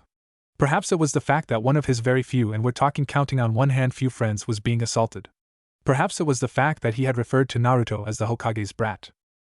Perhaps it was that eternal curse of the ninja prodigy, to fight and die in the quest for more power and to test their worth. But mostly it was the exorbitant amount of bloodlust that poured off of his tenant at the mention of the snake Sanin's name. Naruto charged the Jounin in a blind rage, lacking any sort of style or fluidity, just speed that, while astounding for a 4-year-old, was nothing compared to that of the wounded Jounin. So it should come as no surprise that Naruto found himself on his face in front of his friends, with a steel-toed boot on his back. "Naruto-kun, you okay?" screamed out his brand new, still blissfully unaware of said fact, fiancé. "I'm okay, Tima-chan, but don't worry about me. I'm here to protect you, even if it costs me my life." Brave, astoundingly mature words from a 4-year-old. He had heard them from his father and his uncle as they stood over him ready to give their lives to protect him from assassins, or even drunk villagers, but they hadn't registered. Even now, he was ignorant as to the true meaning of those words, but he understood better than most. He knew that since Tima-chan and Kurokun were his friends, he wouldn't let her go until he was sure that he had done everything in his power to make sure that hadn't happened. Touching words, kid. But you know, little boys shouldn't talk so big, or else they might have to be taught a lesson. I know. I'm only being paid to kidnap one brat, so maybe I should kill one of them in front of your eyes. Yeah, that'll work. So caught up in his own words that he was momentarily unaware of the sudden spike in killing intent from the little boy whose back his foot was standing on. It suddenly rose from almost non-existent to enough to make the Jounin freeze up in fear, much more than anyone, especially a 4-year-old, should be able to produce. What is this? Who could be producing this killing intent? This is inhuman. Suddenly the Jounin found his leg being thrown off the 4-year-old's back. Groggily, he got up, only to freeze at the sight of a blonde-haired, blue-eyed 4-year-old with waves of chakra flowing off of him. Wait, scratch that, blonde-haired, slit-pupiled 4-year-old with waves of chakra that had an aura of barely contained rage. Deep inside Naruto's mind, the Kyuubi smiled sorrowfully, mourning the loss of innocence at such a young age. It has begun, Kit. Let us see if you survive the first awakening of mine eyes. Naruto began speaking, in a voice wholly unlike the one he had used earlier. Don't threaten my friend's creep. I'll kill you. And with that he disappeared, reappearing in less than a blink of an eye, feet braced on his opponent's chest with both tiny clawed hands on his opponent's throat. The Jounin could tell that this thing was an entirely different foe from the half-trained brat he had fought mere seconds before. This was something that could kill without mercy. The ex-Kusanin was speechless. He was staring into eyes that looked like they were about to pull out his soul. The iris was deep purple. The pupil was a thin slit, like that of a canine or a feline, and there were concentric rings that started from the outside of the iris and went to the edge of the eye. Inside the first ring on each eye was a single tomo that wriggled sinuously like a snake, or a tail. The rings alternated in color between red and purple. As he stared at them, the tomos seemed to start spinning. And then the boy spoke. "Feel that fear? That's the last thing you'll ever feel, creep. Enjoy it." And with that he ripped out the Jounin's throat, spattering them both in a rain of blood. Naruto slumped to the ground, sitting suddenly exhausted. Then he remembered his original purpose, and he raised his tired head to gaze at the Sand siblings. They were mercifully passed out, probably a result of the massive killer intent he had released earlier, which hopefully meant they didn't see his kill. The kill had happened so fast. He was just absorbed into something big. Something happened and Naruto didn't understand what it was. So many thoughts and emotions swirling through his head. So as Naruto sat there and stared at the ex-living, ex-ninja, all he could think of to say was, "Whoa." Which led to the curious incident a few minutes later where 4 Umbu appeared on the scene chasing after their charge, only to find him asleep in a pool of blood, with a dead Kusa ninja a few feet away and several unconscious dignitaries' children several feet beyond that. To their credit, they immediately took charge of the situation. Picking up the children and disposing of the corpses, they disappeared from the scene, leaving the wind companionless except for the blood. Naruto's head, population 3. Naruto woke up in grassy field with storm clouds overhead. Where am I? Well, son, you're in your mind. Dad? What are you doing here? And why am I here? And what do you mean inside my mind? Well, Minato, it appears that your son is still inquisitive despite what happened. That's good. Very few remain themselves after their eyes awakening. What are you? Naruto took stock of his surroundings again. He was still in a grassy plain with storm clouds rumbling ominously overhead. On one side of him was a large wall made of iron bars with the kanji for seal on it.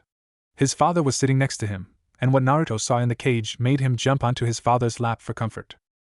A giant yellow fox, with 8 tails, and red slit-pupiled eyes that had concentric rings and 8 tomo in the first ring. All in all, quite the scary creature. Naruto-chan, we are in your mind. You're here because you're unconscious, and I'm here because I have a special jutsu that lets me in. Daddy? Why is there a giant blonde fox in my brain? Naruto had returned to normal 4-year-old vocabulary at the sight of the giant demon. The Kyuubi scratched that. Hachibi now, sweat dropped, and then sulkily replied, but I'm a red fox. Actually, Kyuubi, you aren't a Kyuubi anymore, so I guess that would explain your color change. You told me that the red color and the 9th tail are symbols of your status as the Kyuubi. So since Naruto absorbed one of your tails, you are only a Hachibi, thus you're returned to your supposed original blonde color. Naruto, who had started looking scared as soon as his dad had mentioned the name Kyuubi, and then grew progressively more terrified at each utterance thereafter, finally spoke up. Kai Kyuubi? Daddy? You told me the Sandaime defeated him. But he's in my brain. What is going on? Naruto, let me explain first from the very beginning. 4 years ago a great tragedy occurred. This monumental occurrence caused a ripple effect of many other tragedies. Seeing the expression on his son's face, he sighed. Naruto's brain apparently wasn't operating to his usual standards. He guessed fright will do that. Basically, something bad happened, and that one bad thing caused a lot of other bad things to happen. Oh, okay, Dad. This first and most terrible event was when one of the greatest traders of Konoha, Orochimaru, your Eroaji-san and Basan's other teammate from long ago, attacked the den of the Kyuubi no Kitsune, Lord of the Demons. He had help from the Kyuubi's lifelong enemy, the Kowa Kitsune no Hachibi. They then slaughtered Kyuubi's son and forced his daughter to flee. He was wearing his Konoha forehead protector, because he used to be one of us, and the Kyuubi assumed that he represented Konoha, and attacked us thinking we were all his enemy's tools. Minato-san, before we go any further, I believe I must clarify, I am no longer the Kyuubi. That is a title reserved for the Lord of Demons, which is no longer me, because I am merely an Hachibi. So you may call me by my name. I am Gokitsu, the Goruden Kitsune no Hachibi for now. Arigato gozaimasu, Gokitsu. Shall I continue, Naruto? Hi, father. Minato smiled. It was obvious he had regained some of his composure after hearing that Gokitsu was not a bloodthirsty monster. Anyway, he came within the range of Konoha's scouting forces, and we moved forward to recon. However, Gokitsu slaughtered all but one of our forces, and so we moved to engage him wholesale. For 2 whole weeks we attacked him again and again, losing about 40% of our shinobi forces. I myself engaged him upwards of 4 times, all for naught. He was simply too powerful. So I came up with a desperate gamble, something that was wrong on so many levels, but right on the one level that mattered the most, to sacrifice myself to seal the demon no offense Gokitsu-san inside a newborn child. Minato grimaced as he saw what the effect his words were having on his son's febrile mind. Naruto's expression said it all. The faint comprehension, as he understood the words on a surface level, then the shock and the horror, as they finally sunk in. His father had meant to sacrifice himself to seal a demon into Naruto, leaving him all alone. You were going to leave me all alone? You were going to be just like mommy? How could you do that? And if you meant to sacrifice yourself, how come you're still alive? Naruto, I know this is hard for you.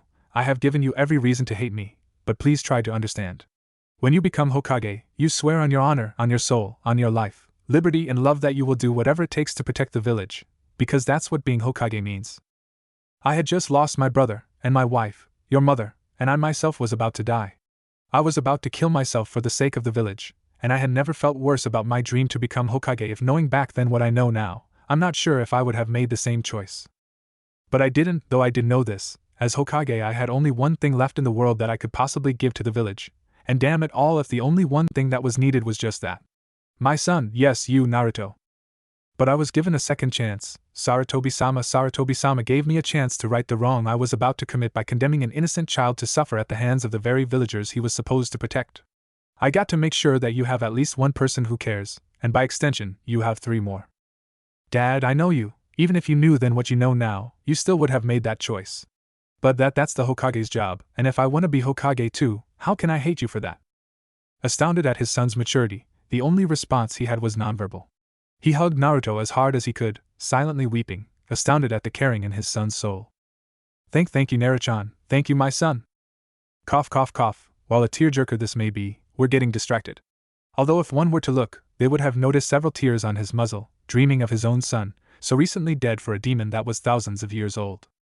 Don't cry Gokitsuniki, it's alright. Minato smiled, his beloved's unique magic lived in Naruto to this day. That wondrous ability to befriend anyone you meet, an ability surely greater than any Kekkei Genkai. Gaki? Did you just call me Aniki? Well, I figure if you're gonna be here a while, I might as well get used to you, which makes you family, nay? Remarkably insightful, son. Which leads me to the next thing. Gokitsu-san, he has unlocked his eyes, so the time for training has come, has it not? True, very well then, I shall teach him the secrets of his eyes. And I shall instruct him in the Dokukatsuken, Poison Fox Fist, as I promised. Awesome, I'm gonna be better than you in no time, Dad. Quiet Gaki, there are a few things we must go over first. Number 1, you will address me as Gokitsu-sensei until you are a master of the Dokukatsuken, which might take a while, and by that I mean forever. Number 2, orange is a bad color, black is a good color, try to incorporate that philosophy in your clothing choice from now on. And last, number 3, if you aren't what you humans call Rookie of the Year when you graduate from your genin class, I will take away your eyes. I refuse to have a substandard container. You are my only hope to defeat my lifelong enemy, Kurwa. Gokitsu-sensei, who is this Kurwa you speak of? Why do you hate him so? That, kid, is a lesson for another day. We will train in your mindscape for at least 3 hours every day, but I expect you to push your body in the real world as well. Also, try and get your chakra pathways as used to handling large amounts of chakra all at once. The Dokukatsuken won't work otherwise. The fox smiled. The boy and his father were drooling from information overload. One last thing to push him over the edge, he thought. As well, I'm expecting lots of children in the future because, remember, you're engaged to my daughter as the new demon lord. Naruto passed out as well as one can in one's own mind, leading to him waking up. Well, I guess that's my call to go, Gokitsu-san. Thank you, this has been a good time for me. Although I don't know how Naruto's gonna get around having 2 fiancées. One woman is bad enough, 2 will be. Both males shuddered, united in their pity. Then Minato disappeared, with one last sorrowful salute. It has been good for me as well, Minato-san, very good. The demon lord thought to himself as he pondered why he felt the wind's cold chill in the mind of a 4-year-old child. 248. Chapter 4 Clans. Alright, awesome, over 6,000 hits, almost 50 reviews, and over 200 favorites and story alerts. While a large disparity in the numbers between hits and reviews exists, that still kicks ass, hee. Kinda makes me nervous, cause now I have to keep my standards up. This is where I would put a review response section, but there were just so many. Double that of the chapter before, so keep up the good work and try to double it again, okay? Sincere thanks to everyone who has reviewed so far, you guys rock. Sorry this chap took so long, school's a bitch, but it's over now, so rejoice.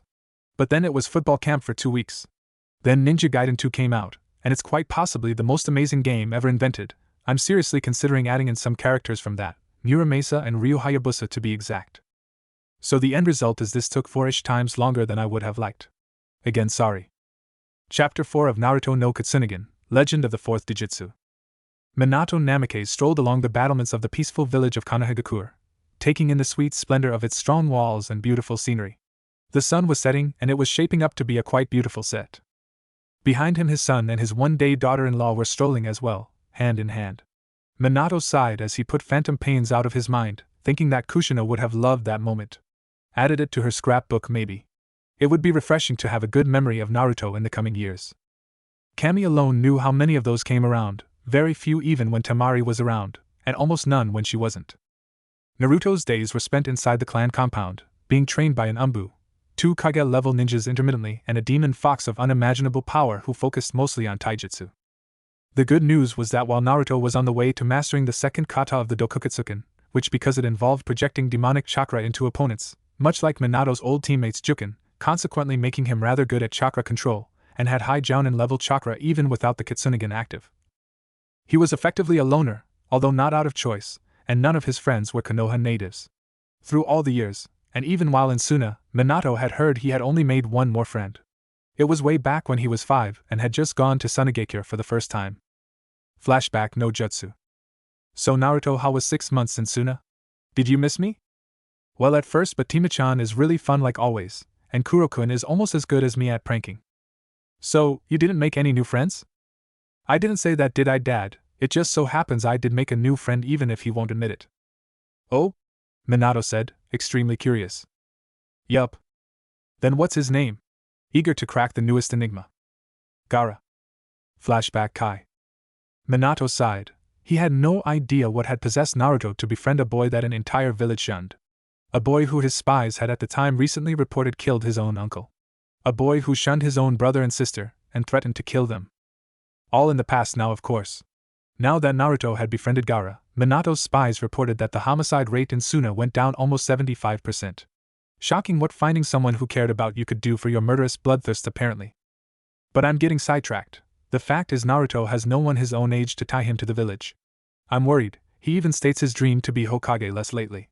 It's not good for a 7-year-old to be so not 7 years old. Little did Minato know, Naruto had made plenty of friends, especially in Konoha. He was the youngest ever master of the Kage Bunshin. And he put them to good use, using them to study while he got to go around the town. A naturally likable boy, he was very popular among those of his age group, and even those older than him. Dad? Tima-chan is getting cold, it's kinda windy up here, you know. Minato chuckled. Are you sure it's Temari that's getting cold, son? Yeah, anyway, I was gonna show her the clan compounds tonight. You just wanna spend time with her away from your old man, huh, don't ya, Naruto? The instant flush on Naruto's face, and the distinct incomprehension on his fiancée's, made it all too clear for what seemed the 1000th time just how mature Naruto was for his tender age of 7. And while in this case it was a good thing, in most cases it was just a painful reminder of how the villagers had messed up his childhood. Dad. I'm 7 for Kami's sake, cut me some slack plus, we enter the academy next week, and that means I won't see for a long time. Yeah, you can go, just be careful. It's Konoha, what's the worst that could happen? Son, the fact that it is Konoha means that the worst could be very, very bad. Come on, Dad, you're just a pessimist. I'm sure that no mass murderers are living in Konoha at the moment. Itachi Uchiha sneezed unexpectedly. Well, fuck, I can't be getting a cold.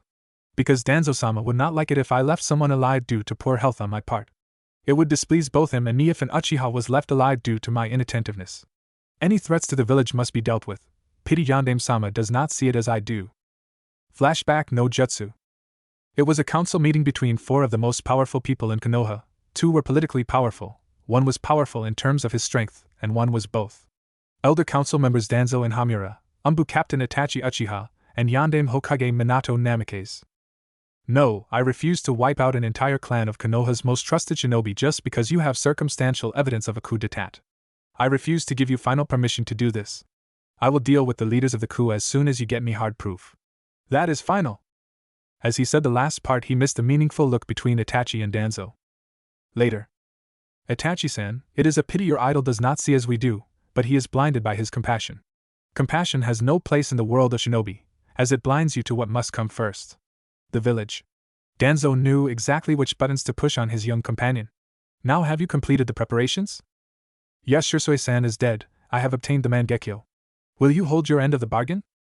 Yes, Sasuke will never be told of the contempt some of the village has for the Uchiha. He will believe they are the premier clan of the village. He will be held in highest esteem. It will help that he will be held as a martyr for what you have put him through.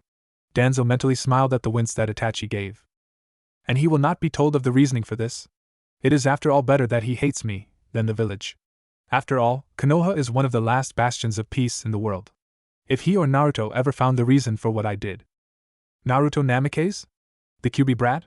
Danzo was surprised at the sudden anger on Itachi's face. It was irrational that he could have formed some sort of bond with the container. Danzo-sama, it saddens me that while you hold the protection of this village as your highest aim, you could be so ignorant of its greatest hope. Naruto-kun shows much potential, greater than me, or Hatake Kakashi, greater than Sasuke, perhaps even greater even than that of his father. He is this village's, no, the world's greatest hope for peace. I will take that as assent, Danzo-sama. I will now take my leave. As soon as I finish my mission, I will begin the next one. He had walked out, not wanting the man to see the tears slowly winding down his face. Flashback Kai. I know many will never forgive me, especially Sasuke and Naruto. I have a feeling that those two will surpass me one day. Maybe together they can bring peace to this world, as I seem cursed to bring only more death. Still, this must be done, and it will be done tonight. With a dramatic and slightly femme flourish of his cape, Itachi Uchiha disappeared from his clan complex, in preparation for what would be the last time. Temari had seen the sights and was still rather bored by them. The Inazaka clan's compound had been rather interesting. It had also been really cute. There were puppies everywhere, and Temari wasn't a big fan of cute. She had been resolved for as long as she could remember to be a perfect kunoichi. She had vowed not to fall prey to the vices of fangirlishness and personal beauty over competence and shinobi skill. But it was really hard around her Naruto, because he was, well, cute, but in such a way that Temari liked it. The only Inazakas she had seen were an annoying boy around her Naruto's age, and a threateningly beautiful girl in her later academy years. The boy had challenged her Naruto to a fight, and when Naruto beat him with a single non-chakra-infused punch, the girl had fawned all over him like some fangirl sycophant. Temari got the feeling that this happened a lot. Fuming in anger, Temari had dragged him out of there rather quickly. Then the Nara compound had been excruciatingly boring. There were a couple of lazy men sitting around playing shugi and go while their wives yelled at them to pick their lazy asses up and go about being a shinobi. Even the kinda cute boy around their age barely managed to get off his ass and wave to Naruto. The Akimichi compound had been briefly scanned through, because both her and Naruto had felt that one could only receive so many bone-crushing hugs before, well, your bones got crushed.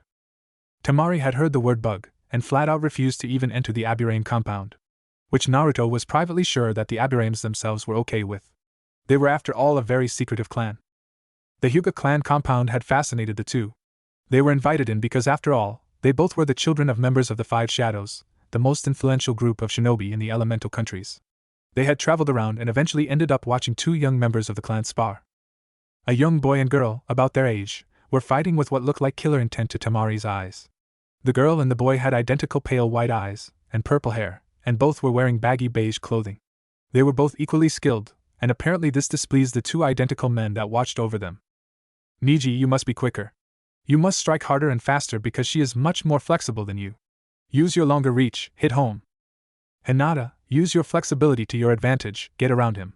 His arms are much longer than yours, so don't stand like a statue. Move, girl, move. The fight ended quickly when the boy, Niji, overextended his reach and allowed the girl, Hinata, to finish with a two-fingered chakra strike beneath his shoulder, allowing her to demolish his defenses. See there, kid? That jukin is much like your dokukatsukin, but yours is much more deadly. 'Twould be interesting to watch a fight between you and that girl. Not today, Gokitsu-sensei. Tima-chan is my priority today. Just then the Hyugas noticed their Hokage's son and his fiancée. Naruto-san, what brings you to the clan compound? I was showing Tima-chan here the abodes of our most famous and influential clans, so naturally it led us here to the Hyuga compound. Hayashi-sama. I trust you are enjoying your visit? Yes, Hizashi-san, the compound is fascinating as always, but with the match concluded, I fear we must take our leave. We still have the Uchiha compound to visit. I saved it until last because it is after all the largest. Indeed, it appears the Uchiha must make up for in quantity what they lack in quality. Dryly said the diminutive heir to the clan, Hinata Hyuga. Ever since being kidnapped at a young age, she had become known as the Hyuga's little ice princess, and lived up to the name. Brutally skillful at the jukin, she was an icy prodigy child bent on her clan's superiority, and almost eaten up with hatred for Kumo, her childhood kidnappers. Now Hinata-sama, the Uchiha are valuable members of the village, they are the shinobi police after all. Countered her cousin Niji. Practically her polar opposite, he was carefree and easygoing. Bound by the seal on his forehead, he believed his fate was to serve the Hyuga clan and his village to the best of his prodigious ability, although he never let it get to him. He practically worshipped the Yondaime, because if it wasn't for him, Niji's father, Hizashi, would have been killed and sent to Kumo to take the place of Hayashi, who had killed the kidnapper of Hinata.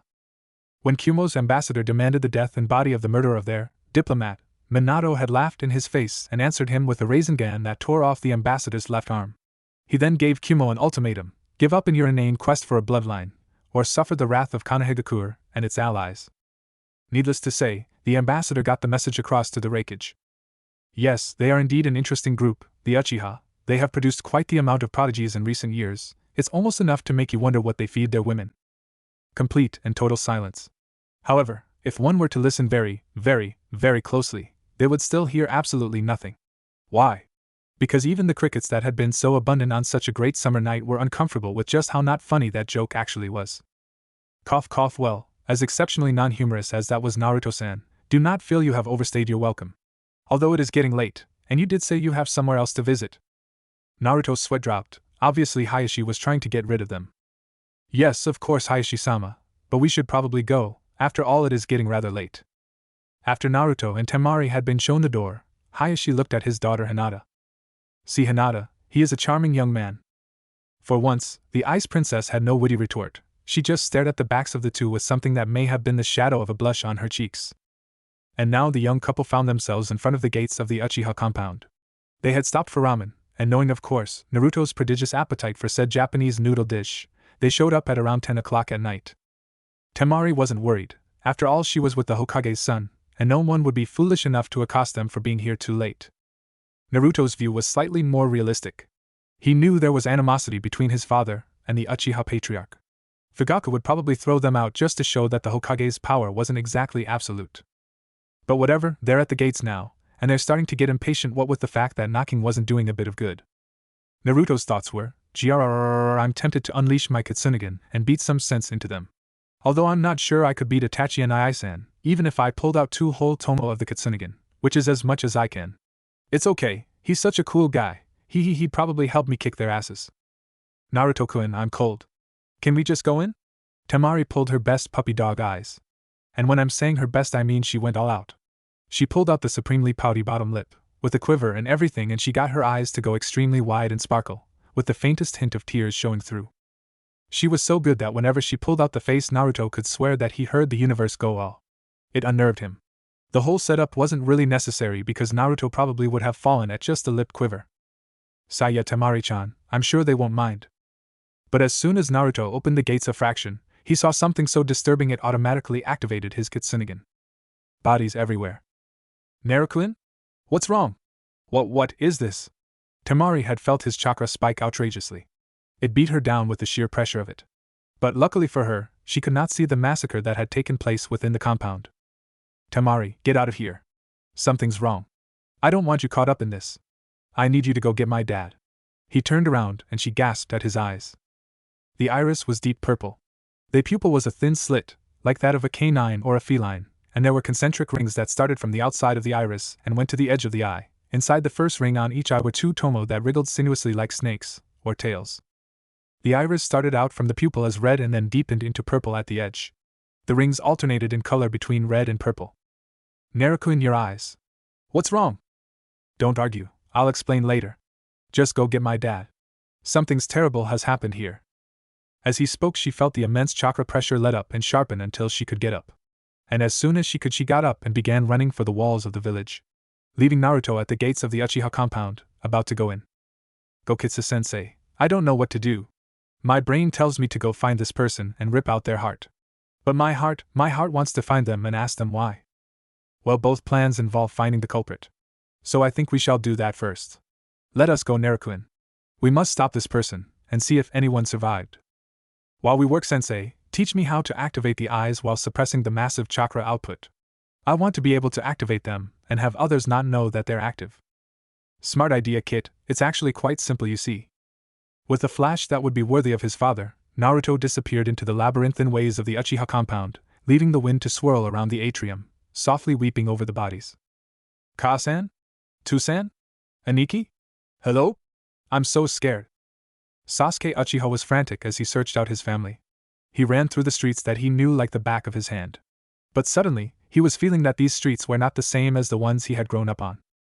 Because the streets he had grown up on could not possibly be the same ones that were now covered with the blood and bodies of anyone who contained even a speck of Uchiha blood. Sasuke ran faster. To the one place he thought he could be safe. His house. Itachi smiled sadly as he felt 2 chakra signatures approach. It would be those 2, wouldn't it? Just as well, really. They can help heal each other after this.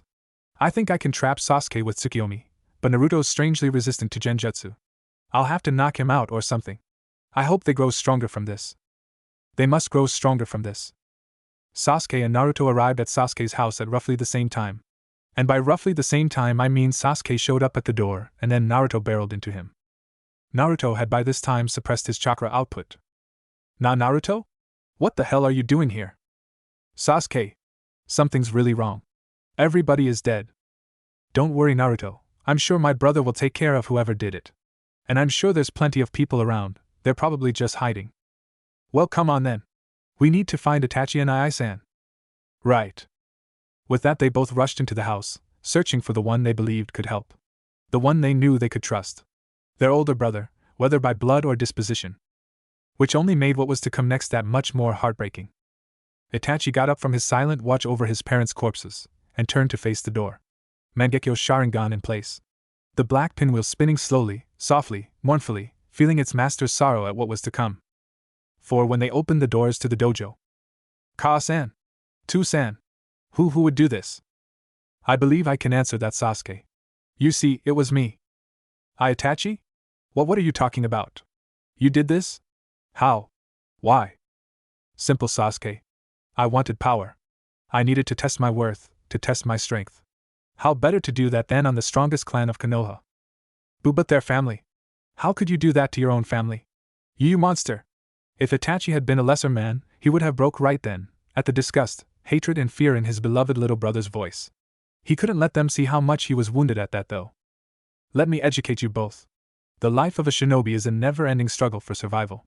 Only the strongest ninja rise above the rest and thrive, the rest are mere tools. The shinobi code says that we are tools. That is only true for the cannon fodder, we elite. The strongest of the strong are the ones that use those other tools. The Uchiha were mere tools, stepping stones that I could use to test my weapons upon. As you two will be tools until you can surpass me. So grow, fight and kill. At this Itachi looked up, letting Sasuke see the dreaded Mangekyo spinning. Itachi whispered Tsukiyomi. And here is some advice from one who will test you in the future. Sasuke. Unleash your Sharingan, let it become Mangekyo, sacrifice the thing you love most in the world for power, because you won't even be noticeable until then. Until then I won't ever acknowledge you as an Uchiha, someone worthy to kill. Now, since this place is the creation of my eyes, I control the time. So you will, for 72 hours, relive this event. You will see every clan member cut down. Goodbye, Otudo. Itachi returned to his body in time to see Sasuke crumple.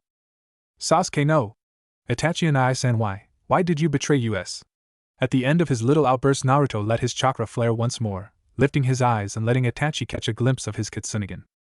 Because and with this he disappeared and reappeared behind Naruto. It was necessary. And with that he smacked Naruto on the back of the head, knocking the poor boy unconscious. Itachi took one last look at the 2 young people who were his legacy, willing or not.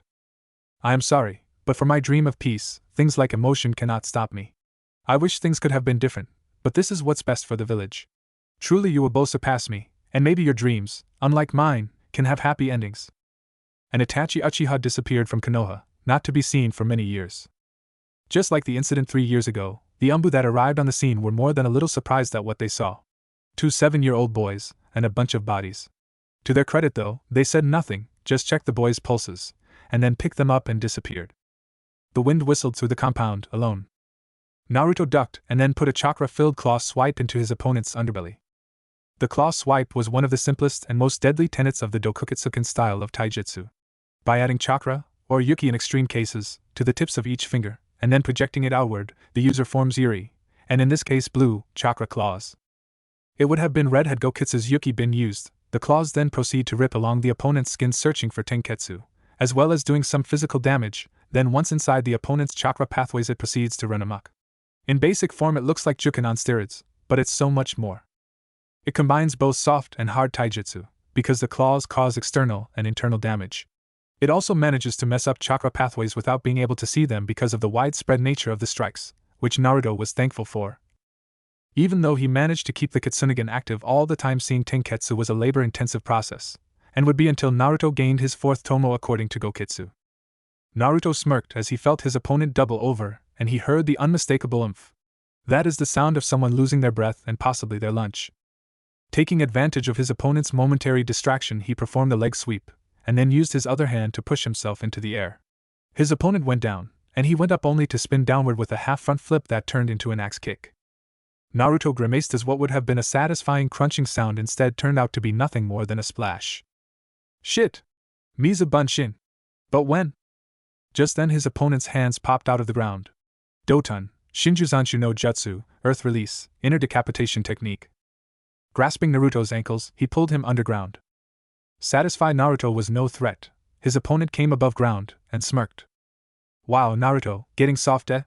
This is the first time in a while I've beaten you so easily. Shut up, team, this is the first time in a while you've actually beaten me at all. At this Naruto pouted, but then he smiled deviously. Just kidding, you lost this time too. And with that the golden-haired prodigy child disappeared in a poof of smoke. Shit! Kage Bunshin. But when? Oh, I would guess at about the same time you made that Miza Bunshin, team. The team turned around as he saw his sparring partner behind him leaning casually against a tree. Now if you don't mind, I'm gonna finish this little match right now. At that Naruto got serious, settling into his Dokukitsuken stance.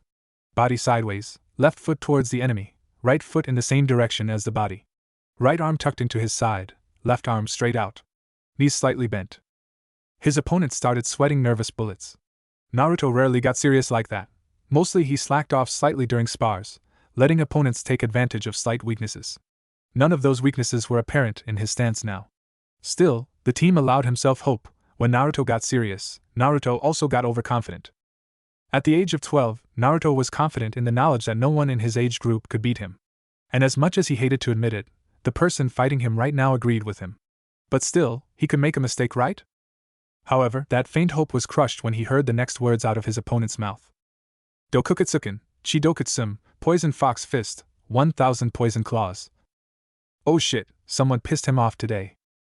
And like that, Naruto moved in, his hands covered in transparent chakra claws. He moved impossibly fast, slicing his opponent up. His tenketsu were all invaded by about the 50th swipe, but the team couldn't tell, because Naruto's chakra, besides being slightly poisonous, was also very numbing, both gifts of his tenant. So here he was being ripped to shreds. Wait, he's not causing physical damage. Well, thank God for that, I suppose, even if I lose a kidney from this. So here he was, being ripped to shreds from the inside. Naruto! Stop beating up on Sasuke. What the hell did I tell you about using potentially lethal jutsus on your brother? Oh sure, get here now after he's almost done. Damn Gifu, foster father. At this the tiny firestorm that was Naruto Namikaze stopped tearing at his brother Sasuke, and looked abashed for a second. Hee sorry dad. Don't apologize to him, damn it. I'm the one who's gonna lose his kidneys, but yeah, just ignore Sasuke. The black-haired Uchiha made a comical sight, what with his clothes half torn off and an angry scowl on his face.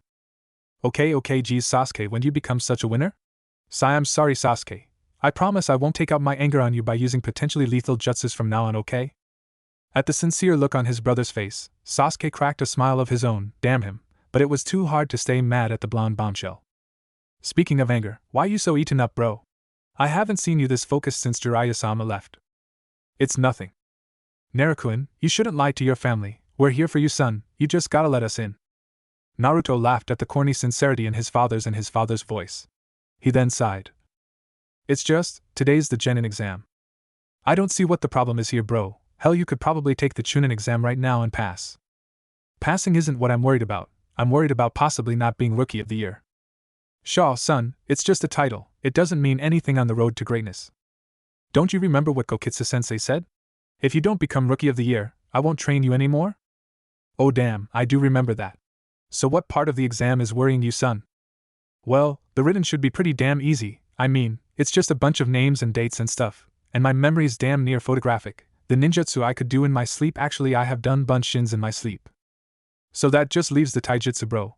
I don't know what the hell you're thinking if you think you can lose to anyone in that. Well, I've been thinking, what if they make me fight a girl? I can't fight a girl. I just won't. What if I hurt them? I couldn't live with myself. Minato knew exactly where the stigma in his son's mind came from. It was sad, really. Way back before the Uchiha massacre, almost all the way back to the Suna kidnapping incident, there had been an attempt on Naruto's life by a Nuke Kunoichi from Kumo. She had apparently schmoozed the Umbu guards. They were all ex-team Kakashi Umbus, so they were all perverts, and she got them to drink from a drugged bottle of sake. With the Umbu down, she had apparently had a clear shot at Naruto's life. Minato didn't know what happened that night, he still doesn't. All he knew is that when he got on the scene, he saw his 6-year-old son crying over a woman's corpse, muttering, never again, until Minato took him in his arms and calmed him down. Gokitsu apparently took pity on the boy and erased his memory of the event, but the stigma in Naruto's mind remained. Well, if they want to be kunoichi, they're gonna have to learn to take a hit, son. Think of it this way. If you can convince even one of them that being a kunoichi is a serious business with serious risks, then you might have just saved that girl's life.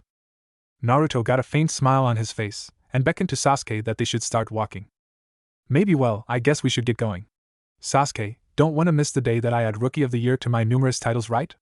Oh yeah, and you can add second place to yours. Thwack. Idiot, just because you think you got this test in the bag doesn't mean that I'm gonna let you off easy. If you slip even once, I'm gonna be laughing at you from the pedestal. It's not like Itachi's gonna be as easy as this test. That last part was spoken in a whisper, not from Minato's ears. Sasuke and Naruto had sworn a blood pact that they would gain vengeance on their once-beloved older brother, but their father/stepfather was not exactly a fan of blood pacts for vengeance. Minato smiled at his children's antics, not quite as unaware of their vendetta as they thought he was. Sasuke may not be his by blood, but when he read his once best friend's will, it had declared that Minato was to raise Fugaku's children in case of any emergency. Apparently the bond had remained, even after the incident that had broken them apart.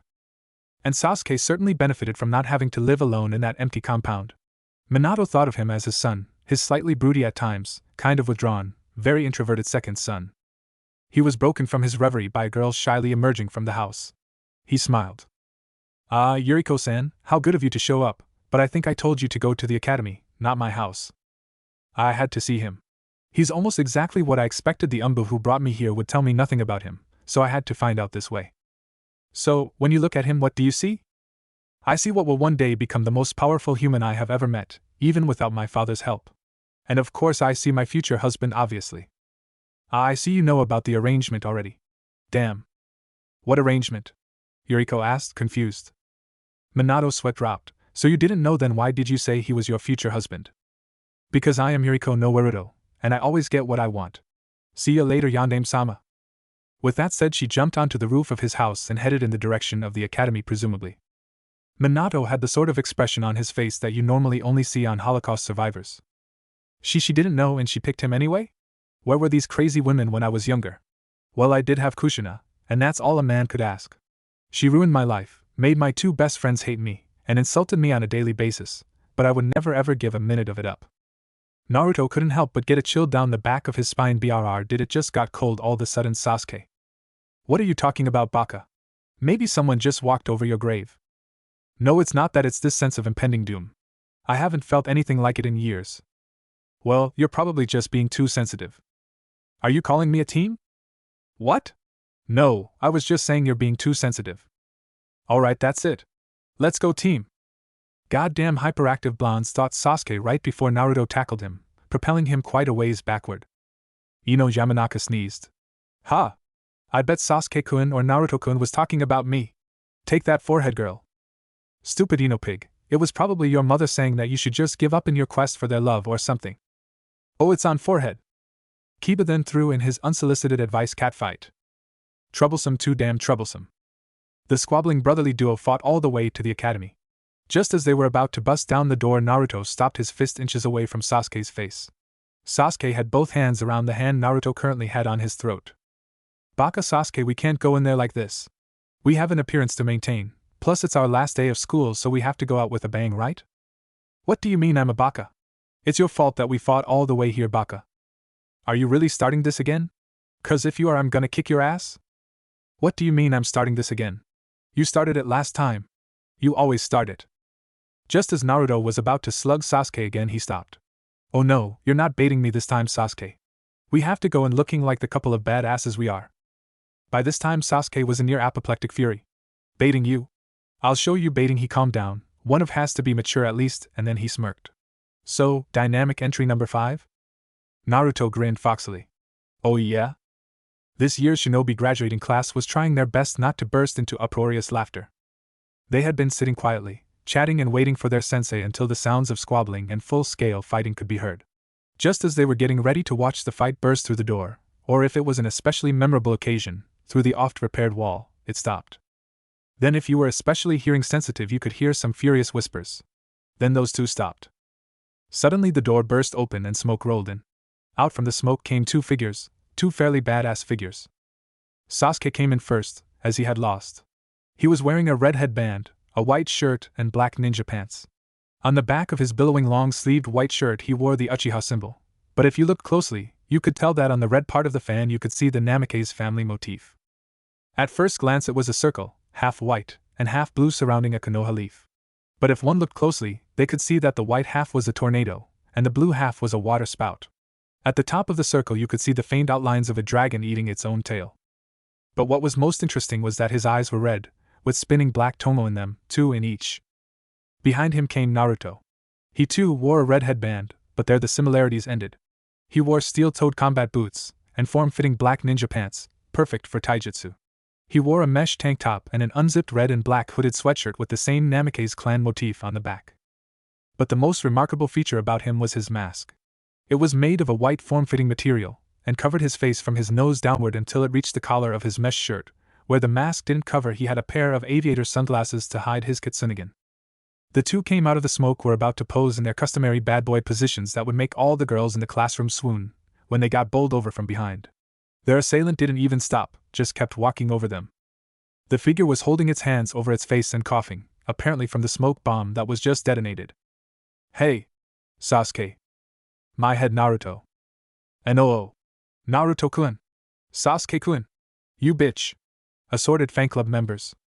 And yes, it was indeed a girl who had walked over them, blinded by the smoke and coughing to boot. She walked over the two strongest members of the graduating class. Naruto was about to get up and verbally beat the shit out of her when he got a much better idea. Well, as long as you're standing over me, can't you at least wear a skirt? Next thing he knew, he heard a shriek of rage and was being lifted up to see the girl face to face.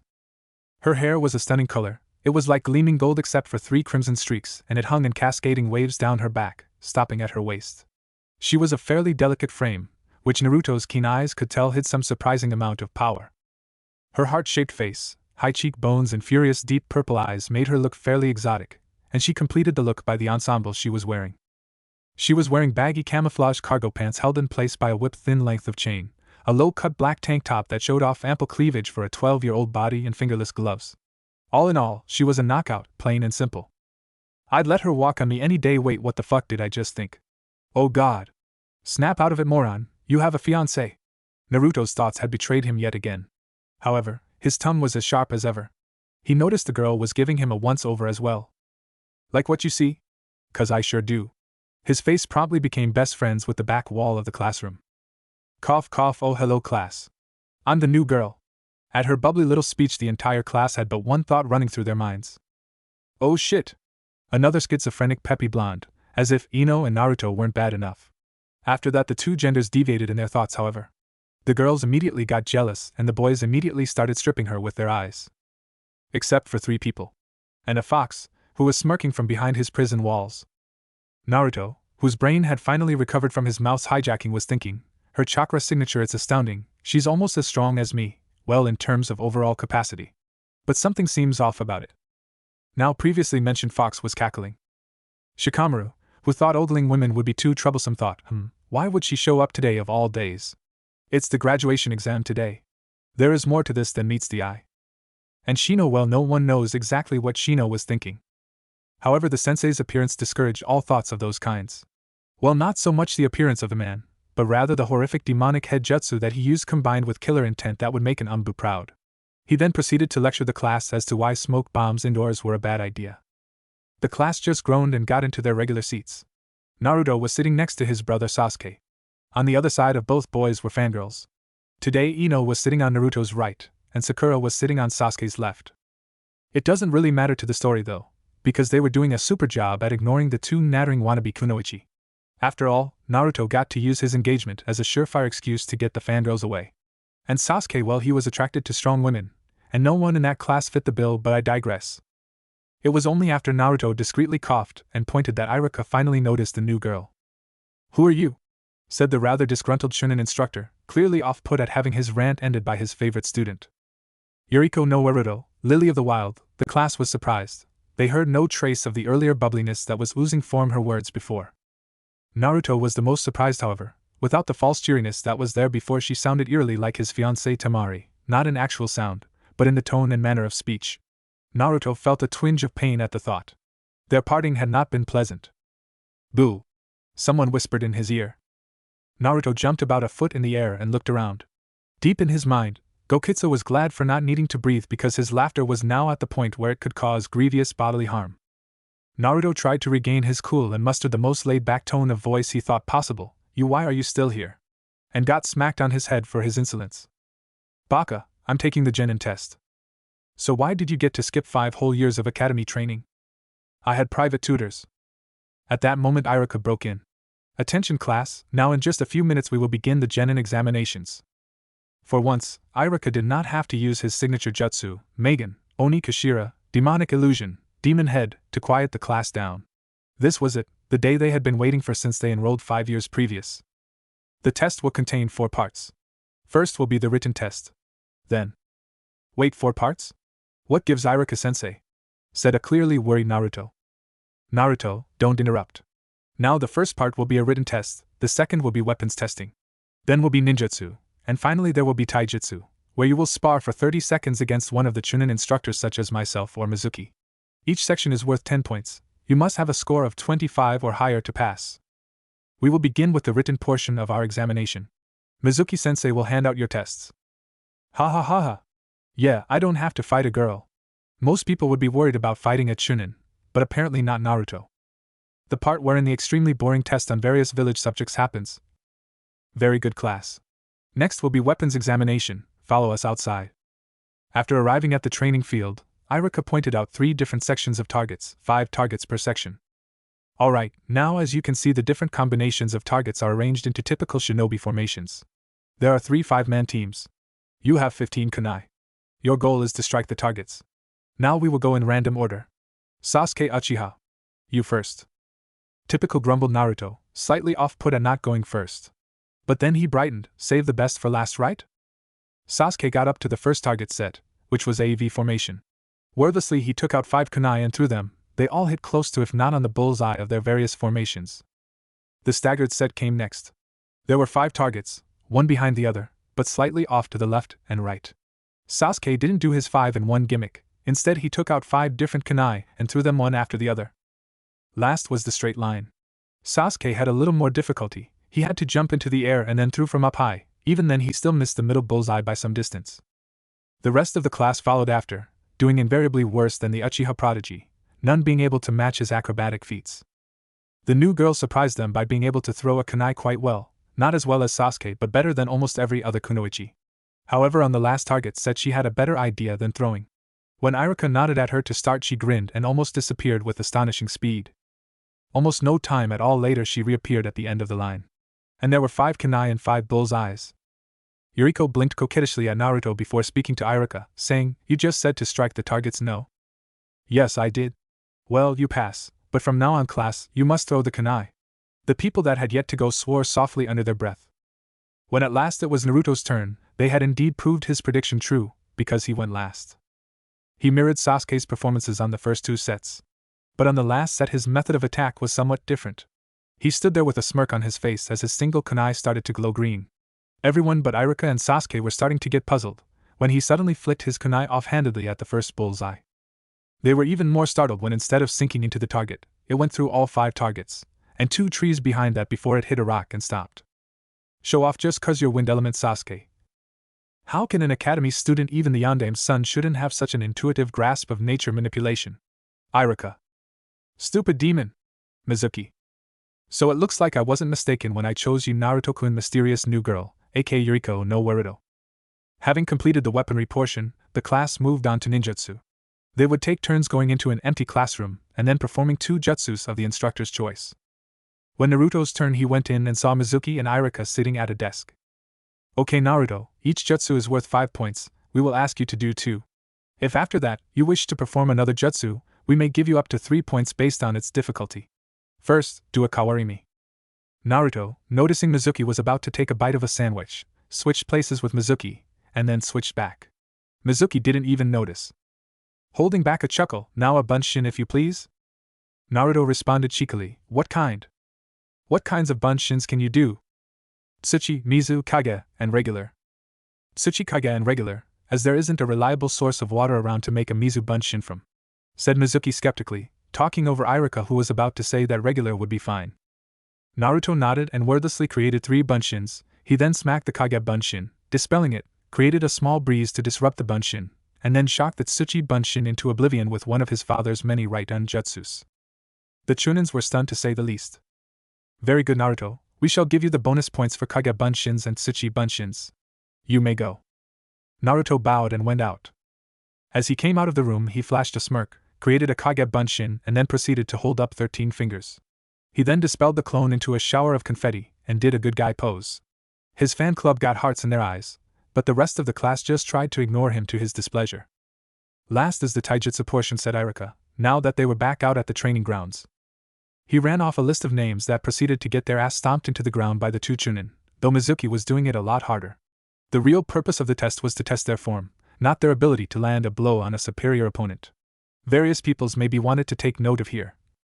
Nara Shikamaru gave up knowing he got the exact score necessary to pass. Akimichi Tsuji fought for about 17 seconds before getting hungry, probably would have gotten a hit through if it weren't for his gluttony. Hyuga Hinata would have beaten Irika into a bloody pulp were it not for the fact that she was not using chakra, still scared him with her lack of almost any emotion during the fight. Yamanaka Ino put up a lame excuse for a fight. Haruno Sakura, see above, also failed the weapons throwing portion. She doesn't get to be a kunoichi. A/N, sorry Sakura fans, but I really kind of dislike her. I mean, come on, she sucks for the whole team 7 times, but when she's done training she can kick an Akatsuki's ass? WTF? But I didn't kick her out for that reason. If this story actually required her I would have used her, but I needed some place to put Yuriko, so I kicked out my least favorite kunoichi. Aburaim Shino followed the academy style to the letter, taijutsu obviously not very important to him though. Inazaka Kiba almost managed to get a hit off with Suga, but then got his ass beat. Yuriko no Waruto managed to smack Mizuki like 15 times because of her ungodly speed. Got beat up quite a bit because she lacks formal style. Uchiha Sasuke, using his mostly scroll-taught style of taijutsu, the interceptor fist, the Uchiha clan style, he had been able to land a few blows on Irika and get off almost without damage to himself. Namikaze Naruto, he kicked Mizuki's ass without being touched. The blonde prodigy used the Dokuketsuken, but without the chakra enhancements. On the other hand, something unfortunate happened. Minor flashback no jutsu. Mizuki was starting to get angry, seeing as he couldn't land a hit off on the younger boy. So he started to use his taunts to try and gain an advantage. Naruto was okay with stuff like spoiled Hokage brat, as long as his friends didn't hear it, of course. But just as he was about to use the fateful syllables Demon, Naruto stopped him. Hard. Damn, Irika-sensei, I think he's in a coma. That's unfortunate, but it's okay, Naruto, I know it was an accident. You were only trying to shut him up so he wouldn't be executed because of your father's law. It's his fault he dodged and you hit him in the temple instead of the chin. I will deal with it. Thanks, Irika-sensei. So the end result is 27 students got their hitaites and were told to report the next day to be told their class rankings and genin team assignments. Most people had their parents pick them up, but Naruto and Sasuke weren't most people, and neither was their parent. He was busy running a village, and knew the boys wouldn't mind walking home. Sasuke and Naruto were walking back to the clan compound, this time not fighting, when Naruto detected a recognizable chakra presence behind him. He used shinobi hand sign to alert Sasuke. Taking a random turn off, they prepared an ambush for their unfortunate pursuer. Imagine their surprise when it turned out to be Yuriko. It was kind of awkward explaining why you had a kunai to someone's throat. And Cammy help her, she wasn't making it easier. Hey guys. Are those new kunais or are you just happy to see me? Why are you following us?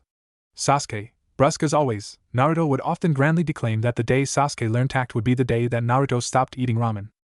I wasn't following you, I was going home. Why lie? The only home in the direction we were headed is the Namikaze clan compound. Naruto asked, genuinely confused. Silly, that is home. Okay, two things. 1. Drop the bubbly act. It pisses me off and no one is fooled. 2. Why would you be living at our house? Obviously, based on Sasuke's behavior, Naruto would be eating ramen for a very long time to come. Fine, no more bubbly blonde bimbo. Now as to the answer to your question, to put it simply, I'm his fiancé. Well, that was unexpected. Sasuke. Fuck Tima-chan is seriously gonna kill me for this one. Naruto. When will you learn that there is a time-place for these things, my daughter? You always did have the tact of a wrecking ball. Guess who? As expected, it was Naruto who broke the sudden awkward silence. Yuriko, don't get me wrong, you seem like a nice person and all, but I already have a fiancé, see? He said, holding up his promise ring from Temari. It was nothing fancy, just a gold band with a desert rose inlaid upon it. And you have me. Both boys' sweat dropped. Obviously she was not getting it. Look, girl, Naruto already has a fiancé, and Temari would not like it if you kept encroaching on her turf. I am not property. Meanwhile, in Suna. Achoo. Temari sneezed as she felt chills go down her spine. Sis, you allergic to something? No, must have been dust up my nose or something. My Naruto sense is tingling though. And the entire village of Sunagakure was incredibly wary of Temari for the next day, because for some unexplainable reason she felt like something was very, very wrong. And as we all know, girls get cranky when they don't understand what's going on. I'm guessing it would have been worse if she had understood. Back in Hokujo, or Konoha for those old-fashioned types. Okay, you know what? Fine, we'll let you come to our house, but you only get to stay there for as long as it takes for my dad to come home and ask who the hell you are, capiche? I love it when you get all forceful like that, Naruto-kun. It makes you so much hotter, she said, dropping her voice seductively at the end. 2 of the 4 people present were laughing uproariously at Naruto's discomfort. Sasuke was finding it hard not to burst out in furious laughter and ruin his reputation, and Gokitsu was glad he didn't have to breathe. He also was glad the kid apparently had bad memory for anything not training related. It made this whole thing so much funnier. Hey, I just figured I have someplace to be. Gotta go, bye. And Naruto disappeared in a swirl of leaves. Wait, when did the Baka learn Shunshin no Jutsu? Don't ask me, retard, I just got here. HN. So are you showing me this house or what, Baka? HN. Oh, that is it? I'm outta here. Hee, I'm so good at that. Oh wait, damn it, she's actually headed in the right direction. With that saddening thought, Sasuke started off towards the Namikaze manor after his stepbrother's crazy stalker. Naruto appeared in his father's office in a swirl of leaves, with a crazed look on his face. Of course, being Naruto, he spoke. Dad, this crazy blonde chick is following me around and saying she's my fiancé. You gotta do something. And then looked around the room. Oh, good afternoon, various Jounin, and Irika-sensei. Would I be correct in guessing I just gate-crashed the Genin team selections? Collective nods. Well, then I'm just gonna go sit over here next to Aerocyclopes and read his Ika while you guys pretend I'm not here and go ahead and pick my Genin team, okay? And then I need to speak to Hokage-sama. Collective nods. And he proceeded to do just that, looking for all the world like a mini Kakashi clone with the mask and the giggling and whatnot. Okay, well, as we were saying, there are 27 graduates this year, and only about 9 of them actually showed the potential to become full-fledged genin. In those 9, who predictably are mostly clan heirs, we have the best academic students, the strongest, fastest, most skilled, and we have the dead last slacker. The strange thing about this dead last is that he got the exact score necessary for passing, not .1 more or less. Which leads me to believe that he is much more intelligent than he would have had us believe anyway. Of course, there are also the geniuses of the year, Namikaze Naruto and Uchiha Sasuke. Both having received phenomenal scores in every category, with Naruto slightly better in taijutsu and showing a good grasp of his elemental chakra. Also, we had an interesting development. A girl who was apparently homeschooled in ninja training took the test and was placed as top kunoichi. Excuse me, but how can a girl who showed up on the last day be top kunoichi? Well, the class rankings actually depend entirely on the final test, because all that matters is their rank at the end. We're looking at their abilities to buckle down and get the job done. It's not something we go around saying, or else Genin might go around skipping class a lot more. He finished with an apologetic look at the nearly apoplectic Naruto. Thank you for the lowdown, Irika. Okay, as we know, this year we have 3 Jounin who can actually make the commitment to being full-time Jounin senseis, Kakashi, Asuma, and Kurenai. So, those 3 will choose their teams from among the 9 possible. Who would like to go first? Said Minato, taking care to try and ignore the giggling blonde staring over the giggling scarecrow's shoulder. Seeing Kakashi was occupied, and Kurenai was looking about ready to explode, Asuma volunteered. Quickly going over the folders, he came across an interesting development. Alright. Naruto is wind-natured. I could finally get a chance to teach someone the awesomeness that is the element of wind. So since he is the Rookie of the Year, I need to take the dead last, so the Nara is a given. Well, knowing the Nara clan, the academy records probably mean nothing.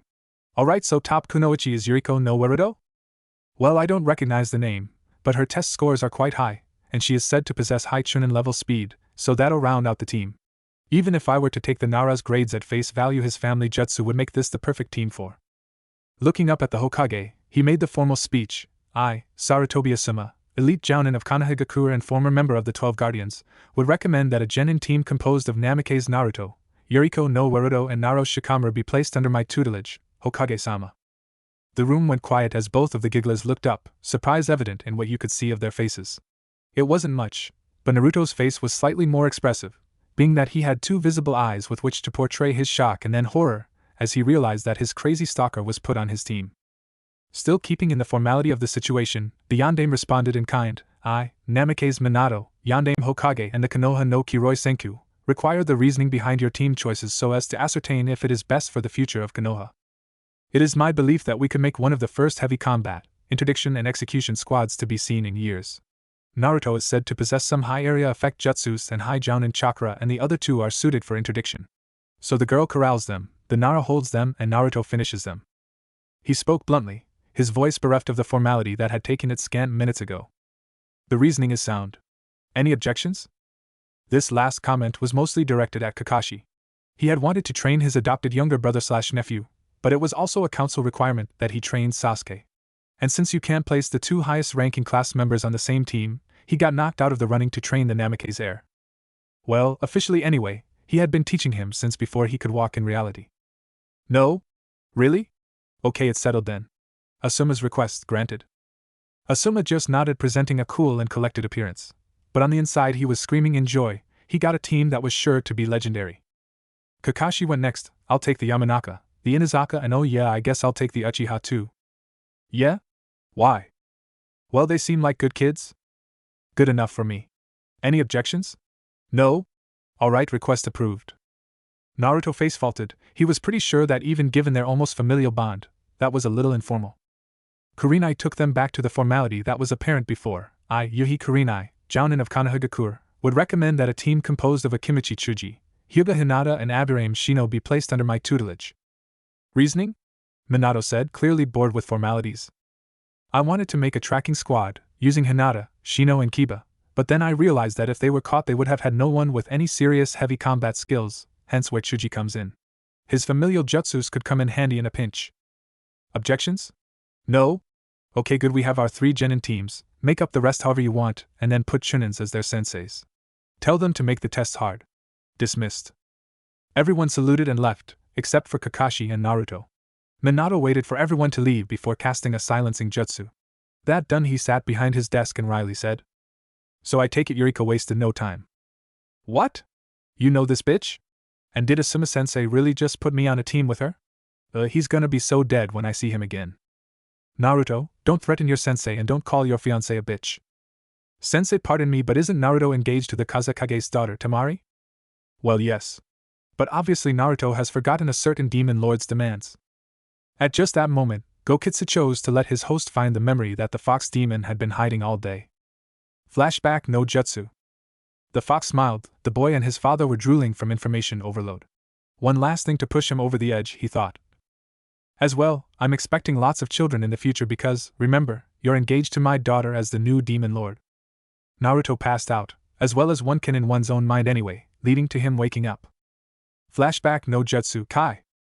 Wait a second. Who exactly is Yuriko no Naruto to-san? Naruto asked, apparently sobered by the startling memory. She is the daughter of the Kyuubi no Kitsune and a mortal woman. Now it takes a lot to shock Sharingan no Kakashi, and it was partly because of that he was one of few privy to the real reason that Gokitsu attacked the village. But the fact that his sensei had willingly agreed to bond Naruto to a half-demon came too far out of left field for him to do anything but stammer. I'm sorry, what did you just say? The girl known as Yuriko no Naruto is actually the daughter of the former Kyuubi, Gokitsu-sama. His mother was a mortal woman that he apparently charmed using his human form after his demonic mate died giving birth to his son. The mother abandoned her after birth. Yuriko ran away 12 years ago because of the attack by Orochimaru and the ninja servants of the Kurwa Kitsune no Hachibi. She has been on a sort of Kitsune Yoko initiation ceremony for that time span. My umbu found her in Bird Country last week. So I marry my tenant's daughter? And what? Become a demon lord? Well, I'm not exactly sure, son. Kit, you will not become any more of a demon lord than you are right now. Every time you activate another tomo of my eyes, you absorb a tail of my chakra and some of its attributes. But key word is you absorb it, Kit, it becomes your chakra, and your abilities. Eventually, you will have the chakra of a nine-tailed demon lord, but you will not be a demon, you will just end up a human with nigh unlimited chakra and some other unique demon-related abilities that your eyes will grant you. But you said? Forget what I said, Kit, I was messing with you. So I don't really have to marry your daughter? 'Cause that would be super. No, that part you still have to do. Damn it, wait, why? Because I don't trust anyone else with her, Kit. Eyes widened in understanding, and mumbling about overprotective fathers, Naruto relayed the information that Gokitsu had imparted on him. Unlimited chakra and all 5 elemental affinities? Said Minato and Kakashi with stars in their eyes, thinking of all the techniques that could be learned. Whoa, this is not the time to be discussing my super special awesome self, guys. Now is the time for wondering how I'm not gonna get killed by Tima-chan the next time I see her. Oh yeah right, 2 fiancés, that's not good, said Minato hesitantly. I know if Kushina had found out I had another fiancé, she would have first killed them, and then killed me. Gulp, why yeah? Oh yeah, women hate being cheated on. At this, Naruto's face turned bright red and steam started coming out of his ears. I am not cheating on Temari. This was your idea. You idiot, there isn't even a plausible excuse as to why she would possibly be my fiancé. Yeah, we found this crazy chick in Bird Country, and suddenly we have her engaged to the Hokage's son. That makes perfect sense. She can't be my fiancé. I won't do that to Temari. Well, I'll figure a way out of this later, but right now, Naruto, you and I have some things to discuss, he said, with a pointed look at Kakashi. Well, I have a genin test to plan, see ya, he said as he shunshined out of the room with a wink. Alright, Naruto, come over here, we have someplace to go, said Minato, beckoning to his son. Naruto walked over, and with a whisper of Hiraishin no Jutsu from the elder of the two, they disappeared. There was a slight whooshing sound as the wind rushed into the place that the two had occupied. A flash of light in a dark room. 5 hand seals in the room became lit as the torches circling the wall flared to life. Naruto immediately took in several things about the room. Ever the seal enthusiast, the first thing he noticed was the giant Hiraishin seal that they were standing on, and then the various oxygen recycling seals that covered the ceiling. The room was perfectly round and it had the Namikaze clan symbol circling the wall. Naruto's eyes followed the half-blue, half-white serpent until he came to the part where it was devouring its own head. There was an altar beneath the Ouroboros head, and on it sat a scroll, a katana, and a headband. The scroll was big, around the size of a normal man, and it had a reptilian head sticking up from one side of it. There were strange symbols running all over the scroll, defying logic with their motion. The katana was plain. It had a plain black scabbard sitting beneath it, and the blade itself was the kind of plane you only see on extremely well-crafted swords. The blade looked to be steel so fine that it was tinted blue. The handle was elegant yet simple. It was red wrapped with a gold crossguard. Next to the sword was a segmented headband. The front was a rounded square with the kanji for energy on it, and then it separated into segments that then curled off at about where the ears would be. Minato silently beckoned to Naruto and walked over to the altar. These are the Namikaze family heirlooms, Naruto, the dragon sword, which was carved from a fawn of the boss dragon and has been in our family since we founded the dragon summoning contract, which is the scroll you see over there. Naruto interrupted, but Ota-san, if there is a familial dragon summon contract, why is it I have never seen you summon a dragon? Minato put an arm on the back of his head and blushed in embarrassment. Well, you see, it's a funny story really that I really wish I didn't have to go into detail about at this time because of its horrifyingly embarrassing subject matter. The basic version is this, however. Jiraiya made a frog summoning contract, and due to some complications I ended up as the second signer. I was honored, and being only 13 had not yet come to know about our clan's secrets yet. So I signed it, and then when I became Chunin and my father took me down here, it turned out that you cannot sign more than one summon contract, and you cannot renege on a contract already signed. So that is why you are here. Even if I don't let you sign it until you have proven yourself to me, I want you to know it is here. Arigato, Ota-san. May I ask what the headband is? That is the Hitae no Ryusenin, or the headband of the dragon sage. My grandfather was the last dragon sage, and my brother Minato said, choking on old memories, well, he was on his way. Dragon sage? Said Naruto, not fully understanding the meaning of the title. Naruto, you know that all summon animals have a scroll keeper, yes? Someone who controls who gets to sign their scrolls. Well, for the case of toads it is Jiraiya. For the case of dragons it was my grandfather, Namake's Erasure, up until his death date. My brother, your uncle, was set to replace him, but then the Kyuubi attacked. These scroll keepers are called sages. The point being is that the animal sages gain strength based on their animal counterparts. Jiraiya can go into Gamma Sennin, Toad Sage form, and increase his strength and speed by 4 times, as well as using special sage techniques that depend on the summon animal. My grandfather could go into Ryu Sennin, Dragon Sage, mode and increase his speed and strength by about twice that, as well as sprouting wings and some other special abilities. Dragons, being among the most powerful of summons, can easily wipe the floor with almost anything else. However, they are so powerful that no one since my grandfather has had enough chakra to summon the boss. All sages wear a special headband to distinguish themselves, with a kanji that represents their animal. For dragons it is energy, for toads it is oil. Suga. One day I too will become the Ryu Sennin Otasan. The words, while spoken with zeal, only caused Minato pain. When? When did your dream of Hokage die, Naruto? Why did it die? Sucking up his angst, he continued on with the reason they came to the room. Naruto, while one day you may become the Ryu Sennin, today is not that day. No, today is the day we see if you are ready to wield the dragon sword. But Otasan, I don't want to wield the dragon sword, I like my sai and claw better. Naruto, I understand those are your favorite weapons, but the dragon sword is a priceless heirloom that is wielded by only the Namake's clan heir. It is made of dragon's fang and is as strong as diamond. By drawing the dragon sword on an opponent you are signifying they are a worthy adversary. I used to keep it under my trench coat. I drew it only twice during the entirety of the Third Great Shinobi War. I gave it to my brother when I become Hokage. So, Naruto, I will ask you again, do you wish to be the next wielder of the dragon sword and bring honor upon your clan? Hi, Otasan. With a degree of sanctimony, Minato lifted the sword off its stand and gave it to Naruto. As soon as the sword was in his grasp, Naruto felt a strong compulsion to walk backwards. He heeded it, and came to be standing in the center of the circular room. Minato started doing a series of hand seals and then slammed his hands down on the floor. Beneath Naruto, where before there had been a Horatian seal, there was now a slit-pupiled reptilian eye with the Namake's crest surrounding it. A roar was heard and the sword glowed a bright violet briefly, and then it stopped. As if possessed, ritualistically Minato chanted, "Bonded to you, and you alone the sword is yours, for you have grown. Made for the heir to the clan of the storm, to only he will it reveal its true form. Made to destroy those who oppose the will of the clan and the sage, it destroys all with an unearthly rage. The sword is yours, until your will shall falter." Ceremony complete, Minato snuffed the torches and they disappeared in another flash of light. Appearing in the center of the market district, Naruto grumbled something about just why the hell anyone would put a Horatian seal on every block in the city. It's just plain inefficient. You know, it's fun to randomly appear places. Keeps people on their toes. Abuse of power, that's what it is, plain abuse of power. The bickering duo eventually found themselves in front of a tiny shop with traditional Japanese sliding doors. They walked into the sound of reedy old voice saying, "Well, hello young Hokage and son, what can I do for you today? Murame Sadano, how are you this fine day? My son has come for his weapons." An old man in white robes and a large bamboo hat supporting himself on a cane shuffled out from behind some boxes that had previously obscured him. It was obvious from the appearance that he was the owner of the voice. "Oh, so you, a fresh genin, wants custom-made weapons? Even if you are the Hokage's son, I'm not sure that you really qualify for the weapons I make.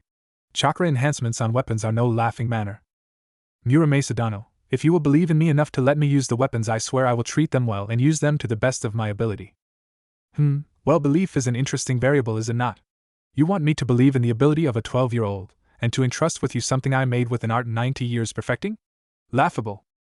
Murame Sadano, how can I prove myself to you? How can I prove worthy? Hit me. Pardon? It's simple, young Namake-san. All you must do to prove worthy of those weapons is to hit me with them, just once. Done. Kit, I feel the need remind you that appearances can be deceiving. Gokitsu-sensei, he is 90-something years old, I think I can take him. As you wish, Kit. Well then, young one, shall we commence? Wait here? In your shop? Oh, I forgot where I was for a second there. In my mind I was back in the height of the Kusataki War. See what I mean? That war, while one of the fiercest of all time, was over 60 years ago. All the more reason to be cautious, Kit. He survived for 60 years after that brutal jungle conflict. Anyway, this is not where we will be fighting. I have a special arena for this sort of thing. With that he hit a switch and sent Naruto reeling into a black abyss. Naruto cried out as the floor suddenly dropped out from beneath him. He quickly flipped his body around so that his head was pointing towards the ground. A vast cavern was beneath him. Thinking on his feet, he called out a jutsu, Futon. De Tapa, he aimed the gale at the floor and exhaled. It had two uses: it slowed him down, and it flipped him right side up again. Of course, the ground was still 50 feet away and closing at a speed that, while not approaching terminal velocity, could still be fairly bad for anyone hitting the ground going that speed. Focusing his chakra to his feet, he pushed in as much as he could hold without damaging his coils. Okay, gotta time this just right. If I release all this built-up chakra at the moment I hit the ground, it should. Further in-head explanations were cut off by a sudden meeting with the ground. A sudden explosion obscured the vision of those watching from above. When the cloud disappeared, it showed a slightly woozy-looking Naruto standing in a 3-foot crater. As he was recovering his bearings, next to him without a whisper dropped down Muramasa and Minato. Minato, ever the helper, gave Naruto some constructive criticism. I give it a 10 for effort, boy, an 8 for effectiveness, and a 7 for style, but a 0 for poise. Wah! Naruto jumped and flipped around, springing into a ready stance. He knew who it was, but for the hell of it swung a roundhouse as he turned, only to have it blocked by an upraised staff from the waiting geriatric. Calm down, child, the test has not even begun yet. As he said this, Naruto took a first glimpse at his surroundings. He was in a massive concrete bunker, about 50 yards x 50 yards and 60 feet tall. Which meant, yep, he was standing in a 3-foot crater in a solid concrete floor. Damn. I really need to adapt that move for combat use. I could blow someone in half with a single kick using that. Start the test, Aji-san. I'll kick your ass? Straight to the heart of the matter. I see. What happened to the courteous child of but a few moments ago? He got lost. Forgive me, Muramasa Dano. Could we please begin the spar? Fine, child. There is no need to forgive. Youth is excitement. After all, here are the weapons you will be using. With that, he produced from his voluminous robes 2 items. One was a bulky wrist gauntlet with what appeared to have 3 slits on one end. With a flick of his wrist, 3 thin blades popped out. He tossed the deadly device to Naruto. Item 1. Ninja Wrist-Mounted Claw, originally designed by Kushieda of Bird Country around 75 years ago, used mainly as an assassination or intimidation tool, most often wielded in pairs. Normally not practical in the slightest in a true prolonged battle because of the brittleness of the blades as compared to pretty much any other combat-oriented weapon, they tend to snap when actually crossing blades with someone, a fatal weakness in a weapon. They also have the problem of being an obvious weapon because most claws are fixed on the outside of a gauntlet of some sort. Pros of the weapon, however, are that it adds a slight reach to the hand, as well as being easily incorporated into taijutsu styles. The specific weapon that I'm holding was custom ordered by your father, and each blade is made from special steel that has been refolded over 50 times and has the ability to channel chakra. The chakra reinforcement should prevent any snapping of the blades. The retractable blades as well as the 6-inch stiletto blade that I've concealed in the bottom should drastically boost its usefulness as an assassination weapon. To release the claws, make a fist and bend it downwards, the claws should spring out. To release the wrist blade, make a fist and bend it upwards. To sheathe them, perform the opposite action of how you released it. Have I satisfactorily explained the wrist gauntlet you will be using? He then held up the other item. It looked to be a straight dagger, about 1.5 feet long, slightly triangular. The peculiar thing was the 2 6-inch prongs that came out of the hilt on either edge of the blade. There was about a 3-inch space between the dagger and the prongs at where the prongs came to an end. He flipped the dagger so it landed point down at Naruto's feet. Item 2, Bladed Sai, a modification of the traditional sai that has been used for centuries in Water Country. Traditionally, a sai is not a bladed weapon but instead has a cylindrical or octagonal metal rod in the center that is used for disabling and incapacitating the target. Bladed or not, the sai is traditionally used as a blocking weapon for longer swords. This sai was also made of special steel that has been refolded over 50 times and is chakra sensitive.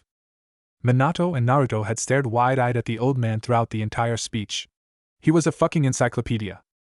Now that I have sufficiently explained your weapons to you, do you think you can use them to hit me in a duel?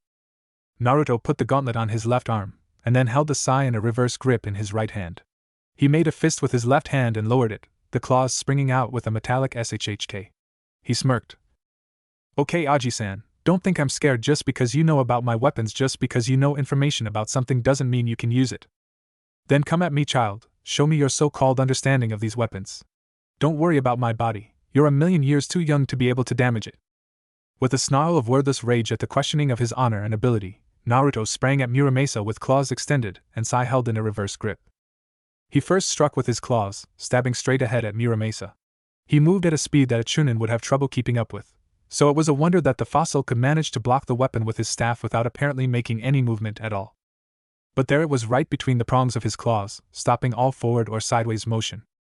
But Naruto had chosen a backup weapon for a reason, and he showed it as he brought his other arm around to slash at the now open Muramasa. Or rather to strike at the now, should have been open but wasn't, Muramasa. Because the old man had anticipated his second strike and was moving his staff. He spun the top of the staff away from the incoming blow, and did it so artfully that he blocked the sai with the backside of the staff. Muramasa managed it so that to add insult to injury Naruto was propelled by getting hit with the other side of the staff even as he was eating dirt. Come on boy, try harder. As soon as Naruto's foot hit the ground he sprung at Muramasa weapons first, hoping to catch him off guard.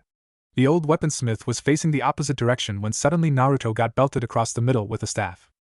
What the was all he managed to squeeze out before doubling over. Still not looking at him, Muramasa replied. What's the matter, child? I thought you understood your weapons? Naruto-kun, he has near instantaneous reflexes. That's how he was able to detect your strikes so fast. It's probably a result of the jungle war. How do you defeat someone who can counter anything in an instant? This is your fight, child, not mine. Naruto sprang up, and within an instant was back on the offensive, launching attack after attack at the weaponsmith. They were all either blocked or diverted with the staff before Muramasa then would retaliate back at Naruto with the staff, invariably knocking him off his feet. The skill difference between the two, while already quite apparent, only became more and more noticeable. It was all too evident to any trained observer that had Muramasa been using a bladed weapon of some kind, the fight would have been over in that first exchange of blows, probably fatally for Naruto. The young blonde began to get more and more frustrated as no matter how he tried, he would always get blocked. It didn't help that the old smith was taunting him either. Come on, child, you'll never beat me like that. Are you not supposed to be a prodigy? Naruto redoubled his efforts then, starting to throw every trick he had ever learned over years of self-study of the weapon combo at the old smith, seemingly all for naught. The lack of any formal tutor in the fresh genin's weapons was glaringly obvious. He tried incorporating taijutsu moves into the fight, only to find that taking his attention off his bladed weapons was a quick way to get his head knocked in. Finally, he scraped the bottom of his barrel of tricks. Faking with his claws, and then bringing his sai across his opponent's chest, he hoped to at least scare the sadistic bastard. No such luck, as Muramasa effortlessly blocked the sai the same way he had the claws, with the bar of the staff inside the prongs of the sai, and then with a simple downward application of force of the staff threw Naruto off balance before he could manage to bring his other weapon into play. Desperate to be kept from being forced to kneel, Naruto's mind slowed life down as he sought for something new. His world rushed back into real time all too soon, however. Naruto had only time for one crazy half-baked solution. He couldn't win straightforward, he'd been pushed off balance, and his opponent had all the leverage he would ever need. So what he needed was to take that leverage away from the opponent. Thus where the true purpose of a sai comes in, blocking or trapping a longer weapon. Naruto flattened the blade of the sai against the staff, so that there was no excess space, both prongs were touching the staff, and then suddenly leverage was on the younger combatant's side. Naruto twisted the sai quickly away from him, taking with it the trap staff and then using the momentum to bring his claws across the old man's chest, stopping with the tip resting on his heart. My win, Muramasa-ji-san. That it is, child. You finally grasped the purpose of wielding the weapons in tandem. It's a combination called sword breaker. By trapping the opponent's blade with one your own, they almost always leave themselves unprotected. Almost all kenjutsu specialists are helpless before such a combination. Also, it is the perfect combo for informed assassination, just like each weapon in itself is good for regular assassination. I'm sorry, informed assassination? Doesn't that defeat the purpose? Minato answered that one. Well, actually, informed assassination, while rare, is quite possible in some cases. Either you mess up, or there's a traitor, or they're fucking paranoid, but somehow the information that there's going to be a hit gets to the target. What the target does when they get the info does differ from person to person, but generally it means they know you're coming, and they have a weapon to prepare themselves. Which means that someone whose weapons are good at disarming armed opponents very quickly would have the advantage. Ah, I see it. So Muramasa-dano, I am more anxious than ever now. Can I have the masterfully crafted weapons I am wielding? Well, child, I think yes, that would be for the best. But one quick test first. Channel some chakra into the weapons. Naruto did just that, and the weapons glowed a pale blue. Very good, now try extending the chakra blades beyond the reach of the weapon. Naruto extended the blade of the sai about 6 inches before he lost control and the chakra blade winked out of existence. The 3 claws only managed about 3 inches each before they too disappeared. Here are my parting words to you, Naruto-kun. When, if ever, you can create a blade entirely out of chakra, the length of a katana, and be able to sustain it, I will teach you my only original technique, the one that gave me the name Mabaroshiken, Phantom Blade. Hi, Muramasa-dano. Arigato gozaimasu for the weapons, I will cherish them and use them honorably.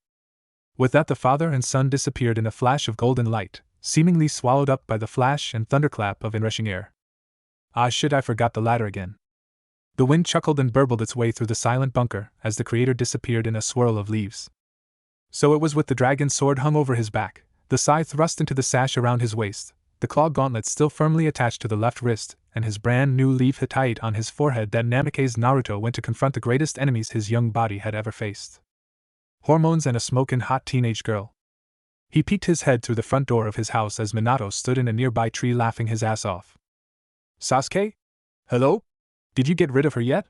He sighed in relief when he didn't hear a reply, only to cringe as he heard a feminine voice gush. Naruto! Shit, uttered Naruto as he heard all the telltale signs of an excitable blonde running down the stairs. Naruto's back. 3, 2, 1. Glomp. Yuriko-san. Naruto whined, get off me.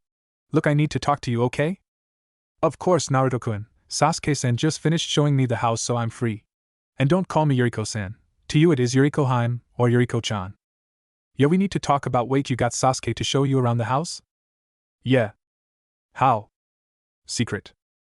Right, I probably didn't want to know. Anyway, we need to discuss some things. Can you come with me to my room? Oh, so forward of you, Naruto-kun, she said with a sultry wink and a smile. I like that in a man. Wah damn woman! He spluttered, not that kind of talk, now get your mind out of the trash and follow me. With that he turned around and walked up the stairs, all too mindful of the silently chuckling blonde beauty behind him. He did whatever he could to ignore the girl, going so far as to examine in detail the architecture of the mansion. It was a traditional Japanese house, but two-storied. He looked at the tatami on the floor and examined the oaken beams of the ceiling, but he couldn't ignore the penetrating gaze of his companion. The single flight of stairs and the long hallway seemed to last an eternity. Eventually, however, they reached Naruto's room and he opened the Japanese-style sliding door to reveal his room.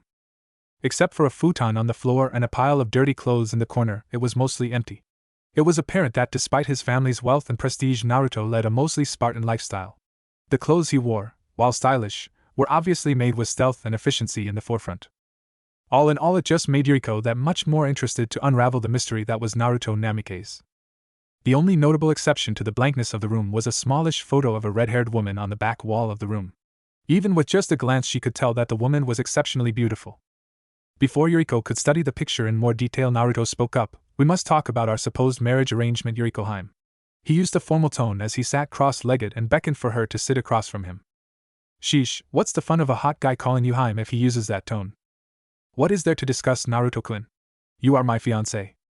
And what possible reason would you have for reaching that conclusion? We have never spoken nor exchanged correspondence. As well, our parents, to my knowledge, have not entertained the thoughts of us being wed. I already have a fiancé, beautiful and of noble birth, and besides the fact that she is the daughter of the Kazekage, she is also regarded as a prodigy among Sunegakure's wind users. Not once in that sentence did he mention any feelings for her. Interesting, very much so. Naruto-kun, you have defeated my father, and therefore I am yours. That is the law of Yuko. Well, the Sandaime Hokage is the one who defeated him, really. I'm really more of the holding cell. Not true, Naruto-kun, for Yuko law is very strict regarding the defeat of a demon lord.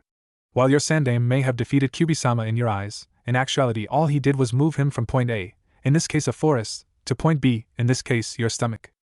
You, on the other hand, have taken 3 tails of his Yuki. This makes you the person that will defeat him, because whether you like it or not, Oto-sama will die when you complete the process of chakra absorption. She stated calmly, long having reconciled herself to the fact that her father would die by the hand of the one she would marry. It was the way things had always been done, and to her the system was natural. It helped progression and promoted stability. Fine, putting aside your reasoning for a second, I already have a fiancé. This is non-negotiable. My feelings aside, the backlash of a severing of our engagement would be off the charts. More than likely we would lose all support from Suna, our only ally among the Great Five. You would have me throw all that away for someone I don't know. Do you love her? Why? I said, do you love her? It's a simple enough question, Naruto-kun. And as far as she knew, it wasn't a very hard question. Either you loved someone or you didn't. But she, not being human herself, had no true comprehension of the abilities of the human psyche to delude itself. Flashback no Jutsu. 5 years previous, same time as Chapter 4. After the debacle that was the Uchiha clan massacre, Konoha had been in a state of chaos. The repercussions of said event were numerous and far-reaching, but the topic of today's flashback is, when compared to some of the other consequences, seemingly insignificant on the stage of greater events. Naruto-kun, said the blonde Suna Kunoichi in training. Wait. Naruto kept running. Naruto-kun, stop. Wait for me. She was quickly outdistanced by the preternaturally swift youngster. Eventually she got to the place she knew he would go, an older training ground, consisting of nothing much more than an open grassy field. When she got there, the boy was summoning an army of over 100 clones. The original Naruto took out a red bandana to differentiate himself from his copies, and to signify it was them versus him. What's wrong, Naruto-kun? What's going on? Talk to me. With a yell, the Naruto swarm joined in combat, initiating a fierce brawl. The original Naruto lashed out, dropping instantly into the Dokuketsuken stance as he initiated the dance of death that was the first tier of the Dokuketsuken style of taijutsu, the claws of the poison fox. He had mastered this beginning set of the style, although this first kata was easily complex enough to be considered shunin in skill. The clones dropped like flies as he landed blows from all 5 fingers with the full weight of his formidable chakra behind him.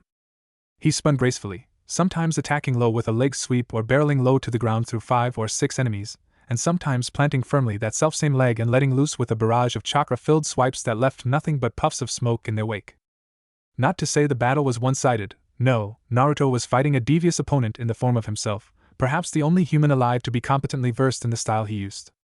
So when he performed a leg sweep only to find that his opponent had predicted it and jumped into the air with an axe kick ready to introduce him to the ground, or when he tore into all comers, only to find one blocked his palm with their own, leaving him open to attack from other sides, he had to improvise in order not to be destroyed by his weaker counterparts.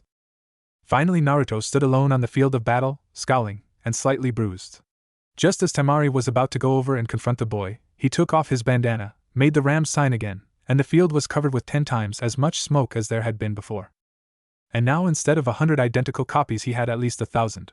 He put his headband back on, and this time he activated his dojutsu while masking the chakra output so that it seemed he had his normal amount. Roaring bestially, the second battle began as each 1,000 Narutos piled in on the original without even a scrap of technique. She felt one vast pulse of chakra, easily stronger than anything she'd ever imagined before. And then the field erupted in a vast crowd of smoke. Naruto-kun! Yelled Temari as she rushed towards the smoke pile that was gradually clearing to show a startling lack of clones. In the center was a familiar figure, and even amongst her confusion she couldn't help but smile. Because the boy was muttering to himself like the Naruto she had always known. Damn, shoulda known that they would disrupt once their matrices were addled by the pulse. How am I supposed to know if the tactic would work if the people I'm testing it on die? Yep, good old slightly bloodthirsty Naruto the genius. All was as it should be. Except it wasn't. Alerted to her presence, he suddenly turned around and she stopped, halting suddenly in terror. Because his eyes were those same ones she sees in her nightmares, beautiful and terrifying, otherworldly even. The iris was deep purple.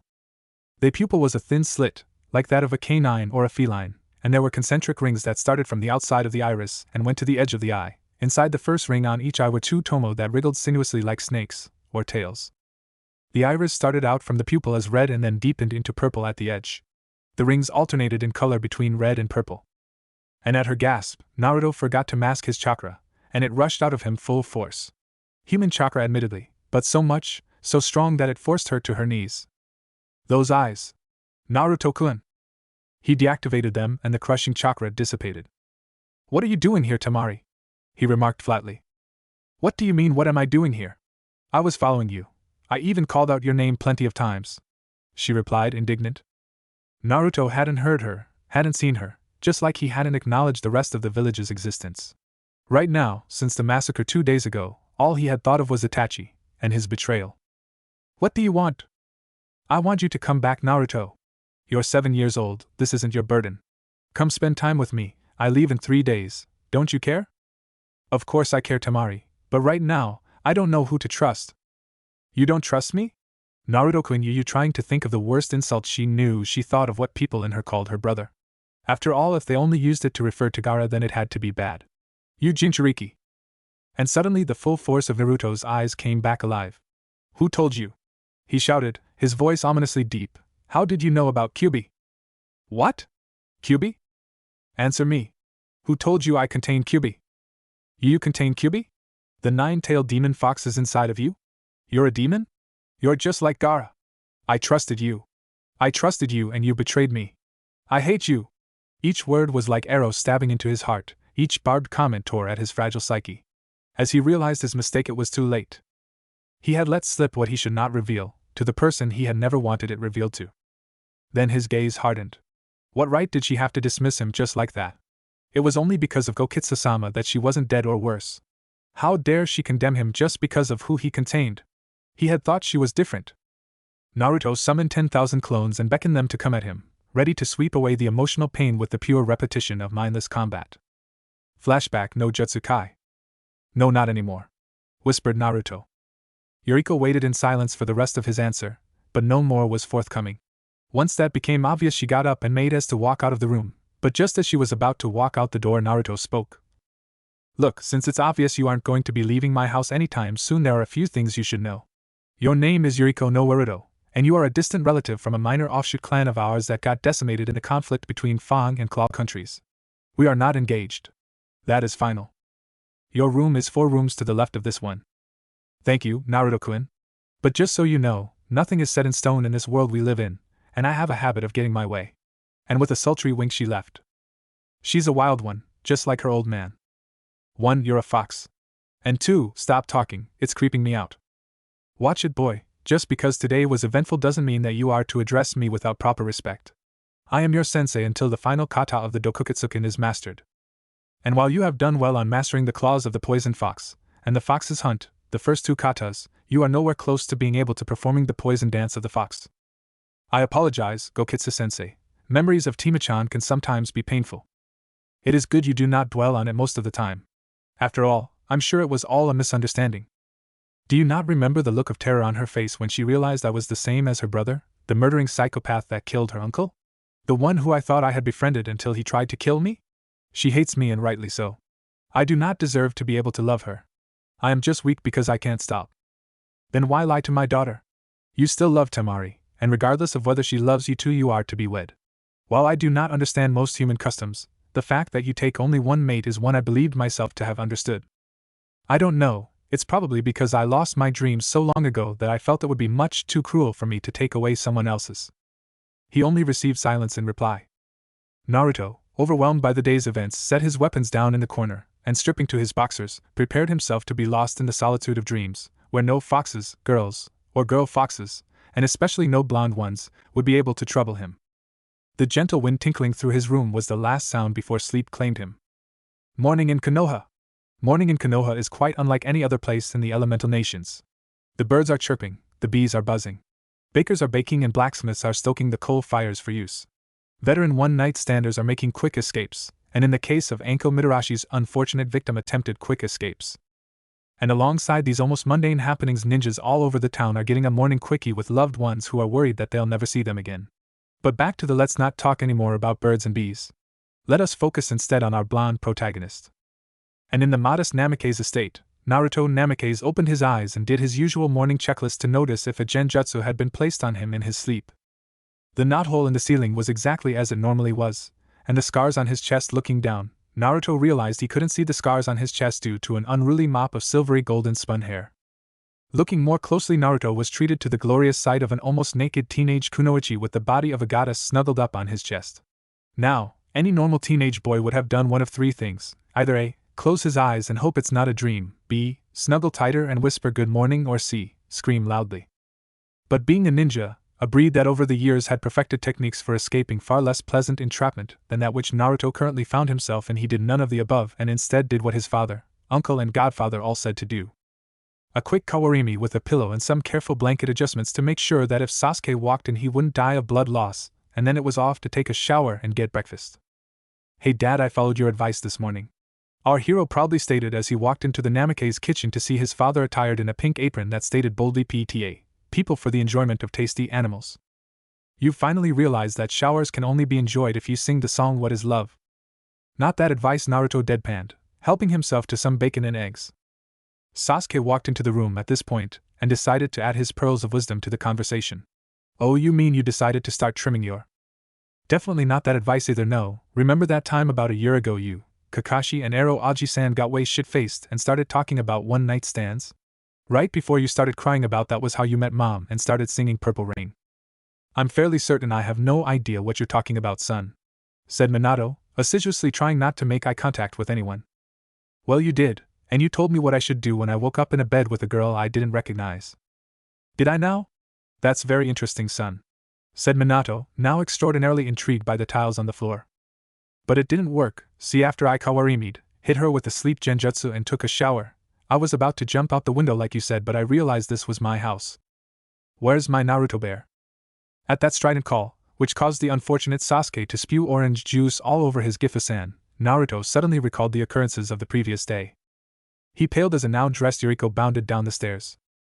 It was like a fairy tale, just not, a good kind of fairy tale. The two's eyes met across the not-so-crowded room, and sparks flew. Just not, the good kind of sparks. What were you doing in my bed when I woke up? What weren't you doing in your bed when I woke up? I expressly forbid you from entering my room. When a girl wakes up in her fiancé's bed, there are certain expectations. Unless I invited you, have you know? Like that he'll wake her with a kiss and a gentle good morning and… Shame, woman? I told you I'm not your… Maybe a wink and a slight joke about the night before. Geez, what kind of… Fiancé? Fiancé are you? They both seethed as Sasuke and Minato edged out of the room. If I ever catch you in my room again uninvited, I'll put so many goddamn sealing jutsu on the door that if you touch it you'll simultaneously freeze, burn and drown and then wake up in Kiri. Capiche? You will be mine whether you like it or not, Naruto-kun. We are bound by laws far more powerful than those that bind humans. Besides, this form is far more pleasing than any human girl's. I would think you would be happy to have it in your bed when you wake up. Naruto grabbed the bacon and, stuffing it all in his mouth, made a one-handed seal and then flipped her off with his other hand as he disappeared in a cloud of smoke. Yuriko shrieked aloud in rage, unable to articulate words through her fury. What an infuriating human! Can he not see that he is mine? This body of mine is far more pleasing than that of those human girls that throw themselves at him. What will it take for him to want me? Snapping out of what was becoming an increasingly more depressing conversation with herself, Yuriko looked around to see that she was alone and that she had 20 minutes to get to team selections. So it was with heavy heart and an empty stomach that she left to go begin her career as kunoichi of the village of Konohagakure. Enjoying the sunrise and eating his bacon, Naruto was every assassin's dream target as he sat there atop his perch watching the city, blissfully unaware of his surroundings and ignorant of the approaching figure that loomed over him. Just then, the figure deliberately coughed quietly. Our hero tenses. He had been discovered. I knew you would be here, spoke a voice from behind Naruto. He let out the breath he didn't know he had been holding. It wasn't the Kitsunheim. He turned around. There was his foster brother, complete with smirk and headband. Come on, we gotta go, team selection is soon. The blonde sighed and got up, then took one last look at the view from atop the Hokage Tower. Once you got past all the seals and the guards, it had the most beautiful view in the city. Not that he ever planned on working there. Way too much pressure.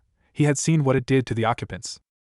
On their way back down, the two took great pleasure in triggering all the security, trap and alarm seals. Now even most elite jounin would be hesitant about taking on the vast array of seals that Minato had set in his spare time. But the two had years of experience trying to break them. Of course, the Umbu guards that always followed the alarm seals were just part of the experience. After all, complacency could be the death of a ninja. About 2 hours and an embarrassing conversation with the Hokage later, the two finally made it to the academy. Only to get another talking to, this time by Irika-sensei. It turned out they had missed team selection, and while Naruto's team had already left, Sasuke's team was still waiting for their sensei apparently. When he heard that, the dark-haired ninja let out a groan. Only one ninja in all of Konoha could possibly be that late. The two parted ways, the blonde to go hunt his team down, and the other to go wait for his sensei, who he had a sneaking suspicion might make them wait a little longer. From the sounds of the piercing Sasuke-kun, by an ecstatic Yamanaka Ino, and the sleepy Yo from a much less excited Inazaka Kiba, Naruto knew his foster brother was in good hands. He, on the other hand, barely knew his sensei, and he had a deadbeat slacker and a crazy stalker girl on his team. Things couldn't really get much worse than that. But the gods, fickle though they are, have one golden rule that they always follow. Things can always get worse. Naruto tracked Asuma down at Matashi's barbecue about 30 minutes later. After scouring the whole town, he finally was able to find the bearded man and his team. As he walked into the private booth in the back that the blushing waitress directed him to, he was just in time to hear, and that's why Kakashi-san wears a mask, as both Yuriko and the third teammate Nara Shikamaru stared in awe, with blushes on their faces and blood dripping from their noses with their mouths wide open in shock. "Aw, god damn it. Now I'll never know," said Naruto by way of making his presence known. On the other hand, the reactions of his teammates, and the knowledge that he had predicted them almost to the T, made Naruto very happy. Shikamaru merely sighed and muttered, "Troublesome." Yuriko jumped up and looked like she couldn't decide whether to hug him or slap him. Asuma, on the other hand, was a wild card. Naruto had very little contact with the bearded chain-smoking head of the Sarutobi clan, but most normal people would be angry that anyone, even a prodigy, would show up late to what could arguably be called the most important day of his life to date. So it unnerved him to see him smile broadly and say, "Naruto, so good of you to join us. Better late than never, I always say. Sit down, have some barbecue, and tell us some about yourself. Likes, dislikes, hobbies, love interests, and goals for the future. Appease our curiosity." Naruto was aghast in horror. The man's eyes were twinkling. It had been ingrained in the Namikaze air from a very young age through exposure to Jiraiya that men with twinkling eyes were to be distrusted. "Oh God, I'm going to die. Red alert battle stations." But he had no choice but to accede to the man's wishes. Let's see, my likes are fighting, training, ramen, and weapons. I dislike people who treat me as an object rather than a person. Hobbies would be collecting rare weapons. I have a fiancé, and my current goal for the future is to be the strongest ninja of my generation. Well, anyway, now that we all know each other, it's time for the true genin test. Be at the training field I specified in 2 hours. See ya. And at that, the Jounin lit up a cigarette and disappeared. Naruto's sweat dropped. Is it just me, or did he withhold all pertinent information? The other two looked at him, and simultaneously the answer was, "It's just you." The training field he specified was number 27. And apparently this true genin test will be the one to weed out the wheat from the chaff. Evidently only 1/3 of the genin candidates actually become genin, the rest are sent back to the academy for another year. Okay, any ideas on what the test's gonna be? Well, Asuma-san is normally pretty laid back, but he's probably gonna try to beat the Kakashi out of you, said Shikamaru as Yuriko blushed, the previous story's incidents still fresh in her mind, and since this is a team test, it means he'll go hard on all of us. Well, if this is a team test, then I guess I should probably know some stuff about you guys. Nah, too troublesome. Besides, Naruto, you know pretty much everything about me that's not too troublesome to explain, just fill her in. I'm gonna go home and sleep till the test. See you in 2 hours. And with that, the lazy kid walked out the door. Okay, he's got a point. We've been friends forever, but it would still be nice to actually get that lazy ass to actually participate for once. Noticing that he was alone with Yuriko, he returned back to formal speech. So Yuriko-heim, inform me as to your disposition and skills.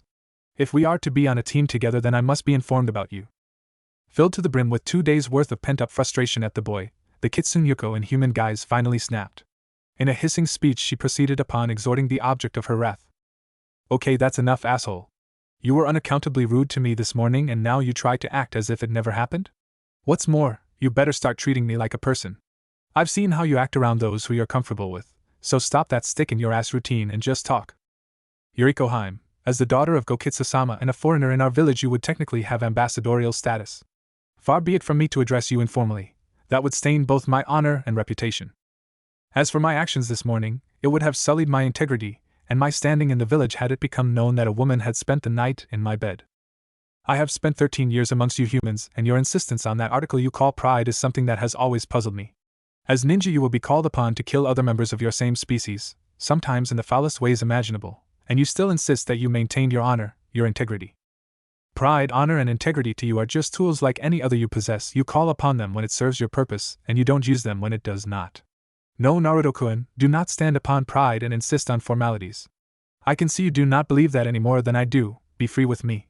I know you know how. What had started out as a cold, imperious voice softened by the end of her tirade. It was a little while before Naruto spoke, and when he did, it was finally bereft the customary formality. Geez, you're so much like your father, it's scary. Alright, it's a deal, Heim. But Ryalu, tell me about yourself. How old are you? What jutsu do you know? She smacked him over the head. That's a little too informal, Naruto-kun. Don't you know there are some things you should never ask a woman? She said with a wink and a laugh. There are some things you shouldn't have to know, especially if you're in love with another woman.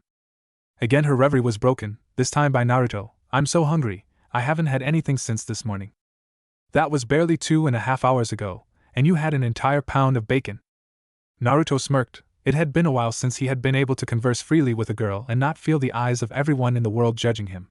Maybe the gods had taken pity on him and made his day better instead of worse. Poor Naruto, maybe he had never heard of the calm before the storm. What if Kyuubi gives Naruto a dojutsu harem? And thanks for watching my video till the end. If you enjoyed this content, then do consider subscribing to my channel, and leave a like if you guys need the next part, comment down, and thanks for watching the video, and see you guys in the next video.